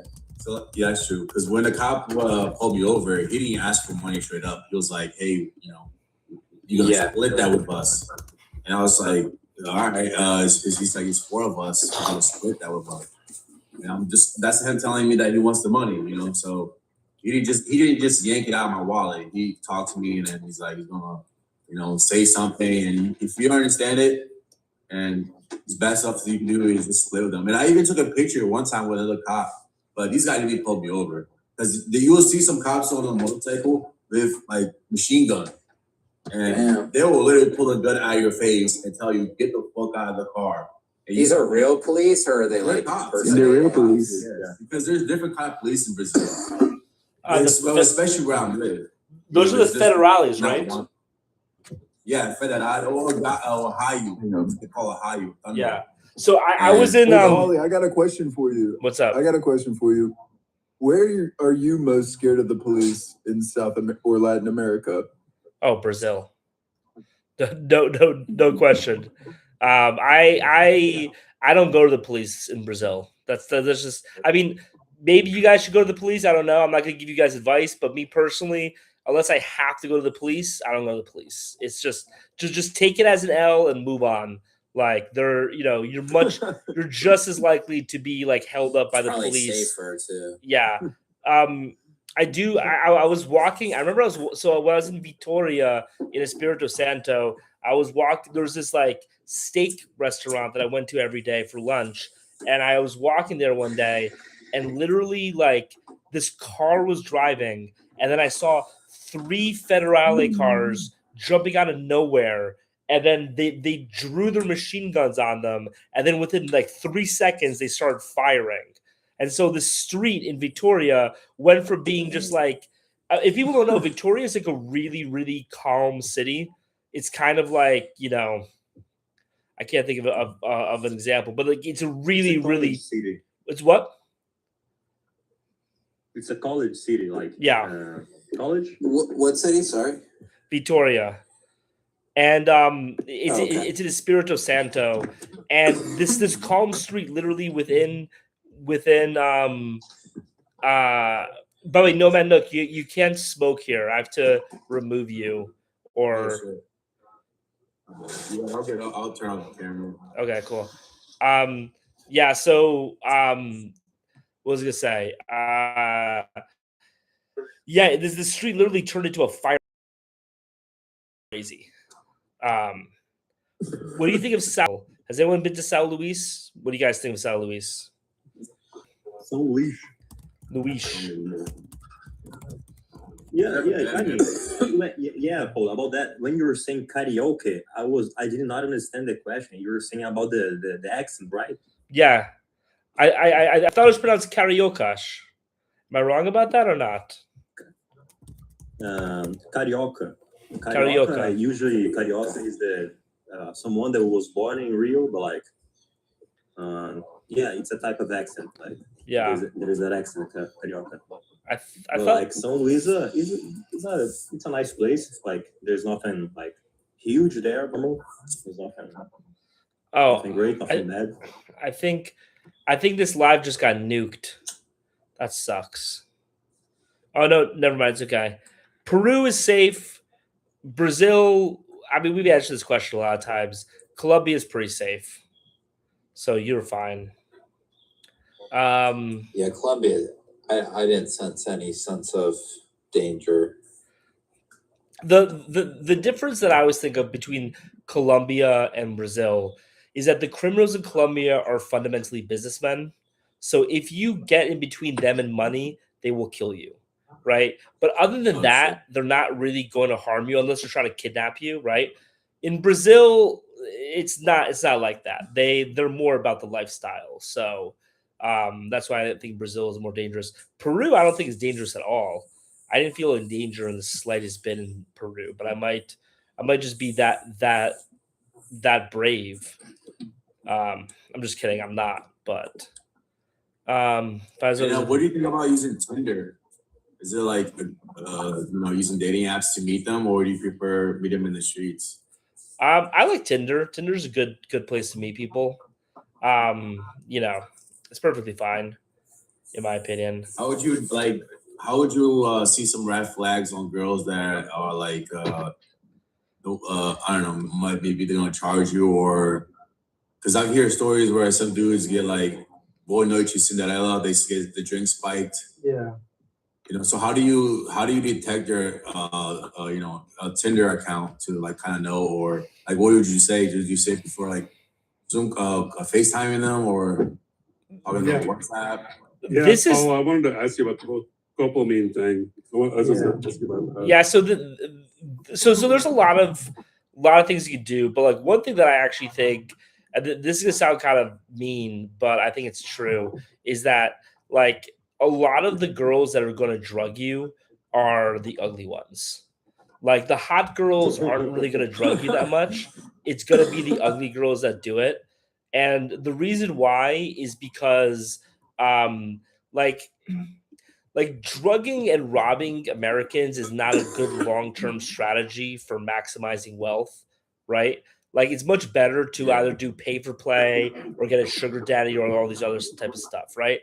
For like a whole bunch of reasons, right? So if you have the choice between being, a high-end pay for play girl or being a sugar baby or drugging and robbing people, you prefer the first two, right? So the hot women don't really do it that much. The girl that drugged and robbed me, she was ugly as hell. She was the ugliest girl that I met up with in Medellin. Was that a scopamine? Yeah, it was scopamine. I literally I met up with her because I felt bad. I had already made plans with her, and I had plans with somebody else, and I was just like, oh, I feel bad breaking these plans. Let me keep these plans with her. Bad idea. She drugged and robbed me. She was fat and ugly. The hot girls that I went out with didn't drug and rob me. They were just like, hey, buy me dinner. And I did. and we had sex. It was awesome. So avoid ugly girls, man, in general, but specifically when it comes to drug and robbing. But I have guys, another key point. Another key point is get the girl's Instagram and then vet her Instagram.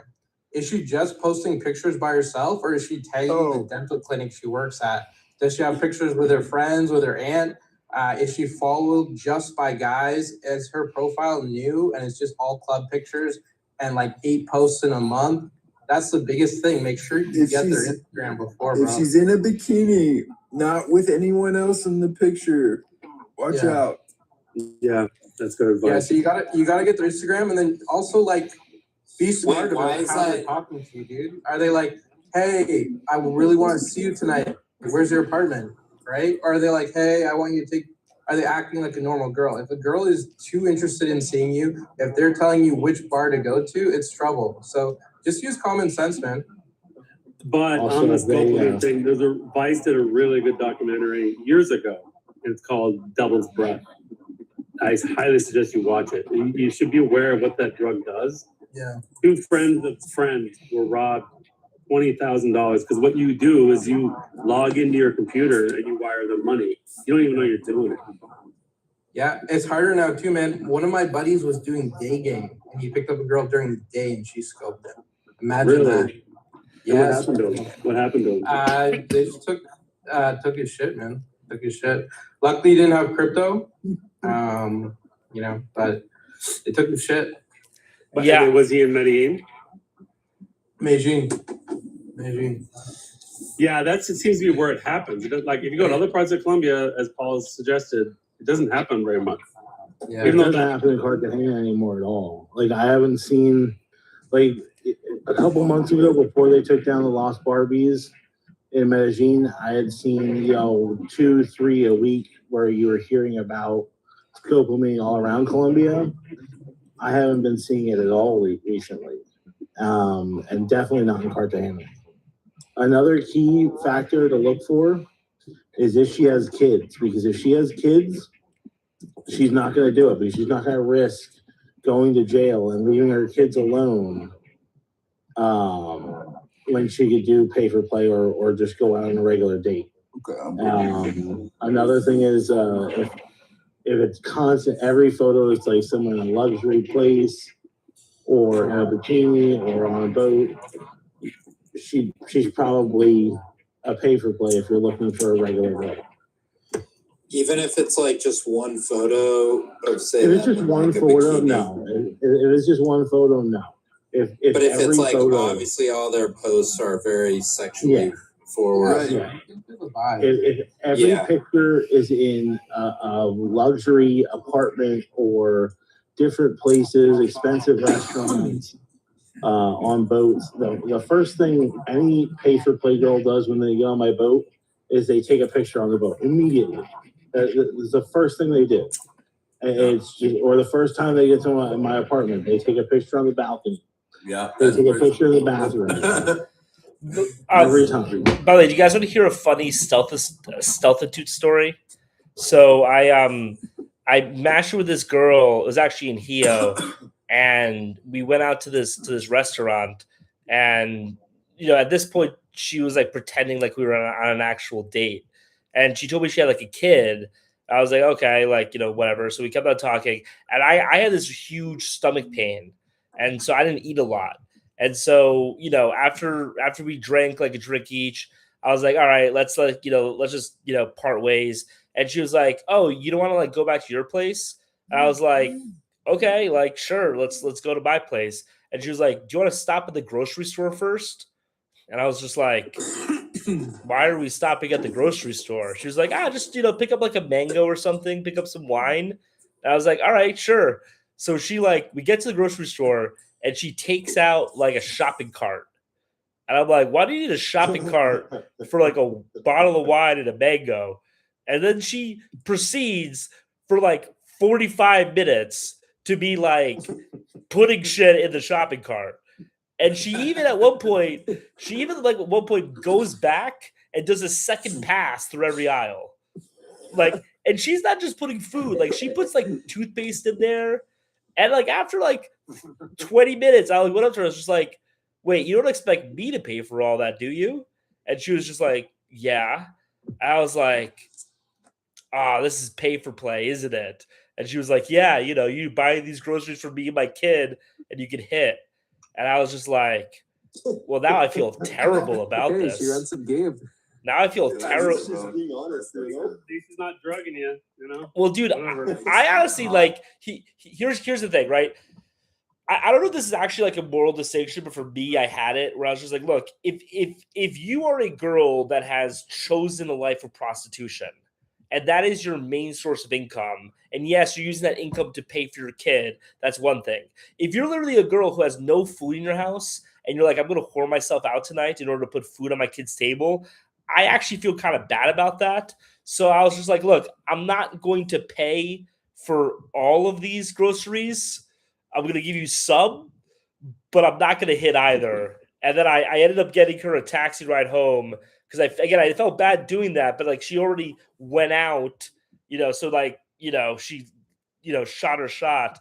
Anyway, so I got home and I went to the bathroom and I ended up taking the longest, smelliest shit of my life. And I was like, well, it's good I didn't invite her back home because she would have left after like a minute or two. But yeah, that was bizarre. Like walking around, like following around, just be like, why are you putting in like a pen in here? Why are you buying like a kid's notebook right now? What's up? That was pretty bizarre. I But think one this thing- is more about the value of the currency of Brazil, because like she's gonna see you. I don't know. He's a gringo. He's probably like has a lot of money. He's probably has dollars. So like I'm gonna take some money from him, like from him, because from him it's gonna be cheap, but from me it's gonna be expensive. So you should have hit her. Like I don't know you. You should have hit her and then leave the shit in the. I don't know about that one. Yeah. Yeah, I really don't know about that one, On bro. the pay for play, the whole pay for play thing, that's very common. But I think coming from the US, we're very puritanical when it comes to that, right? Like many parts of the world, prostitution is legal. I don't know if anybody's been to Austria or Germany and been to an FKK club or some of the clubs there. Yeah. You guys ever been there? I've heard of that. I feel like. Oh, it is insane. Yeah, I mean, so like they're called FKK. You can look them up. One's called Golden Time in Vienna. You pay a $90 cover, and you walk in. You give your robe. You shower up, and the women, they're all extremely gorgeous. You just start doing what you want. There's many of them. You can sleep with 4 or 5. There's one in Berlin too. Yeah, Berlin, all of Germany and Austria, it's completely legal. Prostitution is legal. They accept it. They've embraced it. So And Amsterdam, yeah, Amsterdam's great for it too. yeah, that too. But the FKK clubs are just insane. They're just nuts. So anyway, I mean, yeah, it's- so Austria. The most annoying thing in Latin We America. speak a little bit on Western Europe. In general, I like to tell people to not go to Western Europe. So I saw the the Montenegro though you had high on your list, or no? Montenegro is not Western Europe though. Montenegro is like the Balkans. Montenegro is like a really beautiful place. Oh, okay. But like, yeah, Germany sucks. Paris is really nice, but the rest of Western Europe is just terrible. I wouldn't recommend it. Dude, I'm shocked you like Paris. I haven't been to I hate Paris. Paris. You like Paris? That is crazy. Dude, I've never been okay. to Paris. Here's the thing. The reason why people come on here and are like, hey, you really understand me is because I call balls and strikes. I don't buy into narratives. Yes. I call it how I see it. And when I went to Paris, it was delightful. It wasn't that expensive. Me and my wife, we would go out to dinner and we would get like 2 entrees, 2 drinks, and an appetizer for $45. That's in a city like Paris. that's really cheap. That's an objectively good deal. The food in Paris is incredible. There is no like widespread littering or destruction of the public spaces the way you see it in other Western European countries. And then on top of that, people complain a lot about the migrants. Again, I'm calling balls and strikes how I see it. When I was in Paris, I never got harassed by any of the Senegalese migrants, any of the African migrants. I thought they were perfectly respectful. Like they will go there I started noticing this after I went to Paris. You'll see a lot of the videos where like, you know, the YouTubers will go and they'll film them, be like, "This isn't Europe anymore," and it's like, yeah, but that dude is just standing there minding his own business. And like, yeah, do I want to live in? I mean, there's this whole other question of like, should you have that in Europe? But is that a menace to you as a tourist? No. In Paris, all of the African migrants mind their own business. They stand by the Eiffel Tower selling Eiffel Tower like tchotchkes, which, by the way, serves a social purpose. There are people who want to buy those, so I have no problem with that. Anyway, my whole thing with Paris is I have to be honest about places. I went to Paris expecting to hate it, and I had a delightful time. It was amazing. What about the stereotype? Okay, there's a lot of. Sorry, what? He said it was the best place. Best place to take a girlfriend. Yeah. Paris. Look. So, do not go to Paris to meet women. Obviously, Paris is an amazing place if you already have a girlfriend, a fiance, or a wife. You will get so many brownie points going to Paris. It's unbelievable. You'll be able to bring up the Paris trip in arguments years in the future. You never do anything for me. Oh, I didn't bring you to Paris? Easy. Every woman loves Paris. So it's an amazing city to just walk around, sit at cafes and people watch. It's an amazing and eat amazing food. The food is great. The food's great in Paris. It's a delightful city. One problem I have with Paris is that like there are a little bit too many foreign restaurants there, if I'm gonna be honest. Like, I prefer if Paris was all French cafes, but at the same time, like local Parisians want to have like a Thai restaurant, so I understand. But there are enough French restaurants there that you can like. One of my problems with Madrid is there are whole areas where there are no Spanish restaurants, and you're just like, this is Madrid. It shouldn't be so hard to go to a Spanish restaurant. But in Paris, it's like French, Thai, French, Chinese. And you're like, do I like that there's Chinese restaurants in Paris? Like, no, because I kind of want Paris to be all French. But I get it, and like I'm happy for you guys to have it. So, yeah, amazing place. Definitely the #1 couple travel location I recommend going to. Yeah, I can see that having a couple there, but a solo traveler as a guy, it's definitely not. Not where you want to be. Well, if you're in Europe, you can just go there and hang out for like 2 days and check it out, and then move on. Yeah. Well, one thing I bring up a lot is that like a lot of my advice needs to be taken in context. Right. So like for example, like a lot of times I'll say like don't go to Rio de Janeiro, and people will be like, you hate Rio de Janeiro. And I'm like, no, it's just in this specific context I'm saying don't go to Rio de Janeiro. You know what I mean? Like the context matters. I think Paris is a date place. The #1 place to go as a passport pro to pick up women is not Paris. That is the last place you want to go to pick up women. You know, go to South America. Is there anywhere in Europe I know the focus is definitely like South, where you'd be most successful is South America and Asia. Asia. But is there any chance in Europe, in any European countries? I was married when I went to Albania, but I can see Albania being a good spot. But that's completely projection, so I don't know. But I can see you. The west of Europe is better. Western Europeans. I did what about like northern? I did all right in Germany, but I'm 6'5" and German, so you know it kind of. Even though I'm fat, they still like me in Germany. Fair. What about northern Europe, like Finland, Norway? I wouldn't go to Finland. I've been to Finland and Sweden. What about Sweden? What are you looking for? Dude, I'm just looking for a bad thing. Oh, yo, if you're looking for something bad, Jamaica. Are you looking for something long term? Yeah, if you want a European looking girl, go to Argentina, like Cordoba or something. Probably have a better personality too. Yeah. So that's like what you guys are saying is peak. And if you want a wife, then don't go to Europe. but Europe will be I fun. mean, I've been to Europe like a bunch of times. I was just curious, like where, like if there is any area where like you could maybe find a potential wife. Well, in the European region. If you're really into Bulgaria, people say sometimes. if you're really I don't know, though. if you're really into a Muslim girl, go to Frankfurt, Germany. That's where you want to go. Okay. If you really What like about non-Muslim? if you really like Bangladeshi, well, you can find those in Germany. If you really like Bangladeshi girls, go to Rome. If you like Senegalese women, go to Madrid.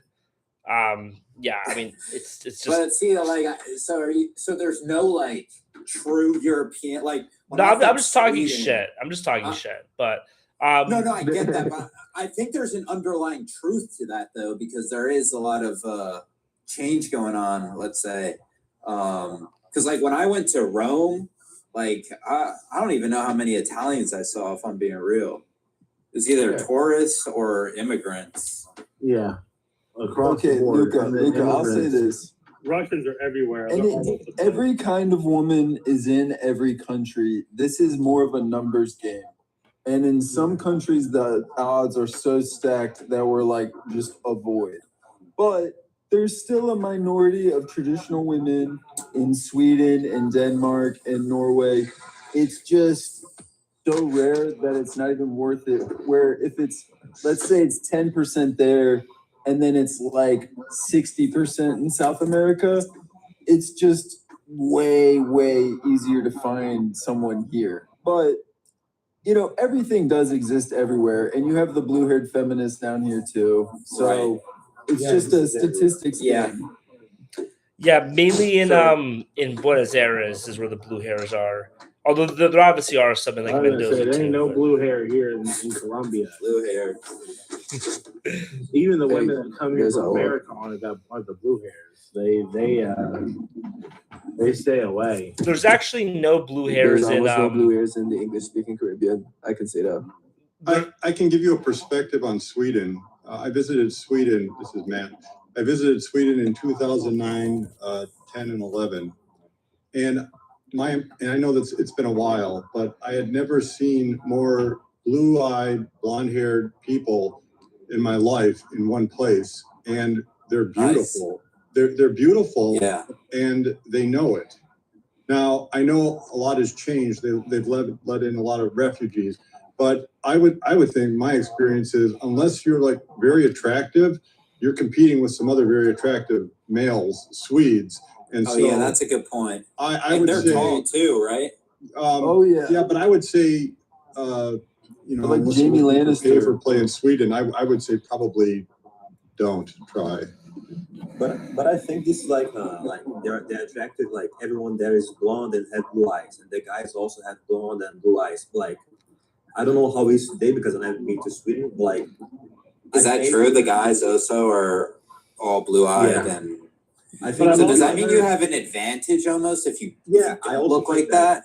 I also think that like you should It be affects your like, some chances kind for of sure. advantage because you're different, you know. Like it's that. Yeah, it's like I And, don't and, know. and, and they're all named They- Soren or Fjörgen. Swedes have weird That was names. just my experience. The Swedish women that I knew had a lot of the attractive ones had a lot of Swedish guy friends. So Fair, but I've also heard I if would- you're black or brown. I would say you still you got to have be a advantage. Chad of just a different ethnicity. Like if you were like a Spanish-looking Chad, you would do well, or an Italian-looking Chad. But the competition is just stiff. Damn, I might have to go. About this thing of being a Chad, I think it is like you only have to be a Chad if you don't have like a how can I say this? I don't know the word in English. If you don't know how to speak, you know, like how to talk to girls. If you don't know how to talk to girls, you really need to be a Chad. Like if you know how to talk to girls, I don't think it's necessary. Like this is my opinion at least. Well, sure. I'm just talking about what helps. I mean, everything helps. Oh, yeah, Being able to 100% talk helps. they speak English though. They so- better your odds, like you were saying. I mean, Yeah. in America, it's kind of gotten to the point where like you kind of need to be a Chad. Like your talking is not going to get you anywhere. Like girls all the time will be like, you know, oh, but like, you know, I like him because he's funny. It's like no, like you like him because he's funny, but you think he's funny because you think he's hot. You know what I mean? Like girls don't Yeah. really understand that I get it, causality. yeah. So Sure.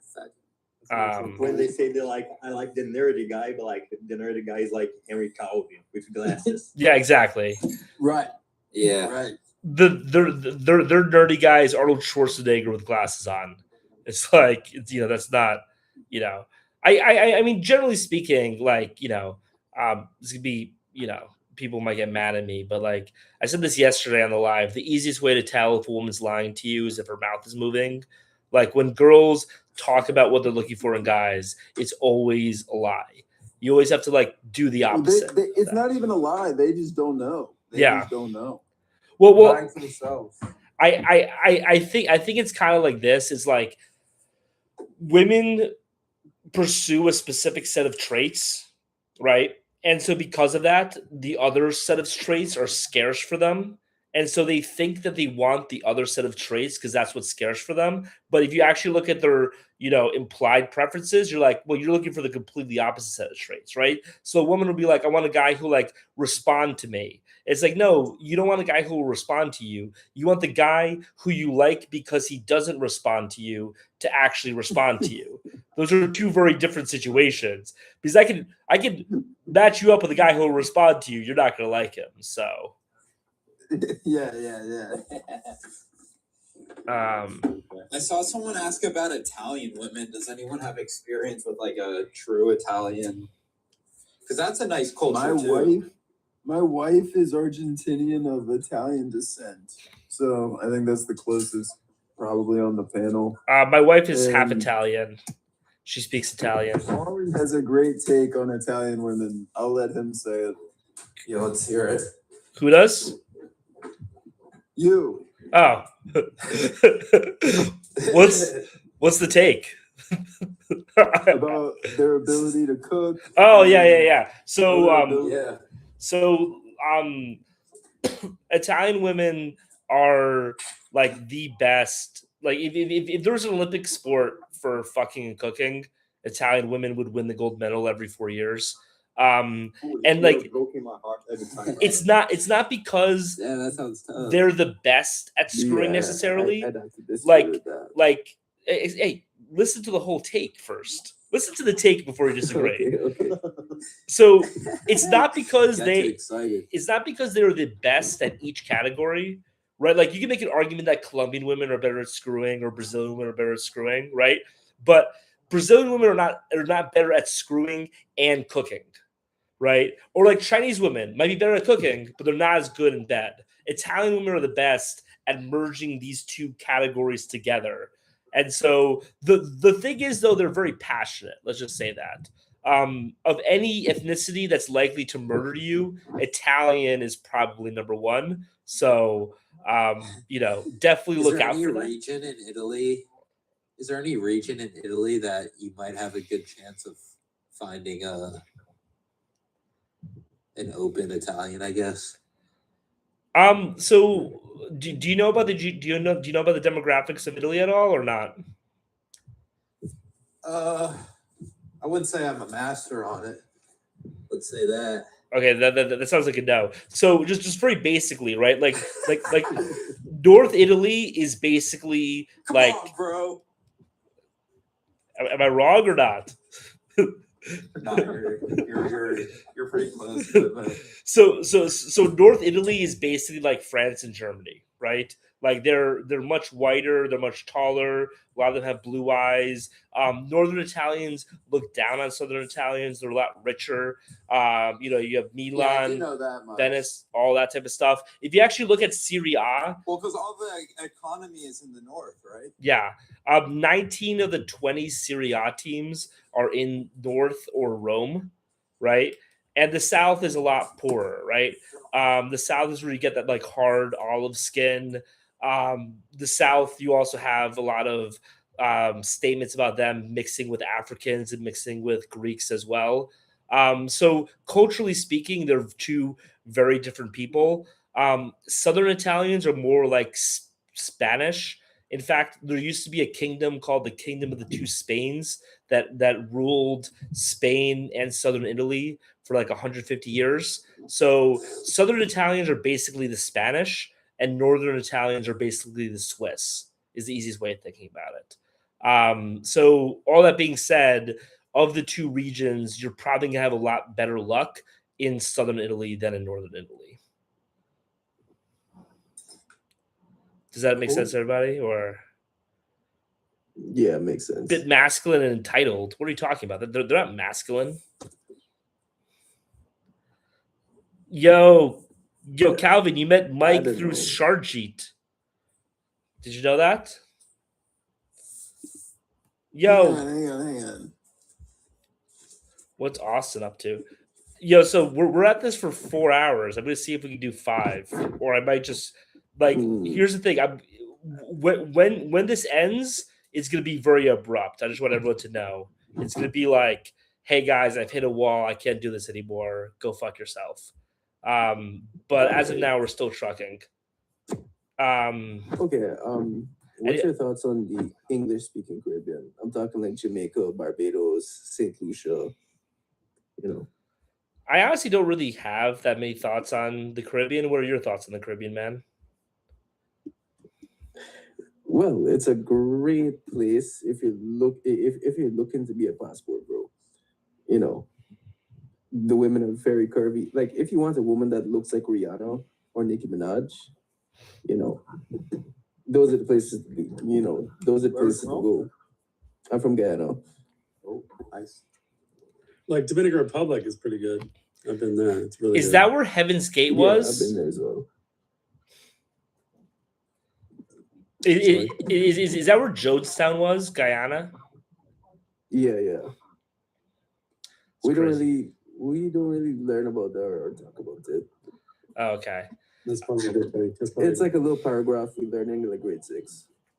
For people who don't know, there was like this like crazy leftist cult in America that went down to Guyana, and they ended up like all doing like mass suicide. The 60s were crazy. But yeah, I don't really have that many thoughts on the what? Yeah. Yeah. Yeah. So what really ended up happening, right, is around 1970s, in the 1970s, the reason why Jonestown was even created, right, is the dictator we had at the time, Lyndon Forbes Burnham, wanted Americans between Venezuela and Guyana because there's an ongoing border issue with the Essequibo region, and all right. Does anyone have any Asia questions? We've been talking about Latin America. I feel like we can talk about Asia a little bit, and then we'll log off. Anyone? Yeah, boys, I gotta go. All right. What's your experience in Vietnam? Anyone who wants. Because Vietnam has become quite popular. Thailand. What's your experience in those countries? Vietnam is I gotta go as well, guys. Really quick, I wanted to say peace. Yeah, dude. See you. Late. Vietnam is kind of what Thailand was like 10 years ago. Yeah. Okay. If everyone's dipping, then let's just all say goodbye. This was a fun live. I enjoyed. Oh, yeah, good live, man. All right, man. Thanks for having me up. Thanks for coming up, dude. Bye, guys. All right, see you guys later.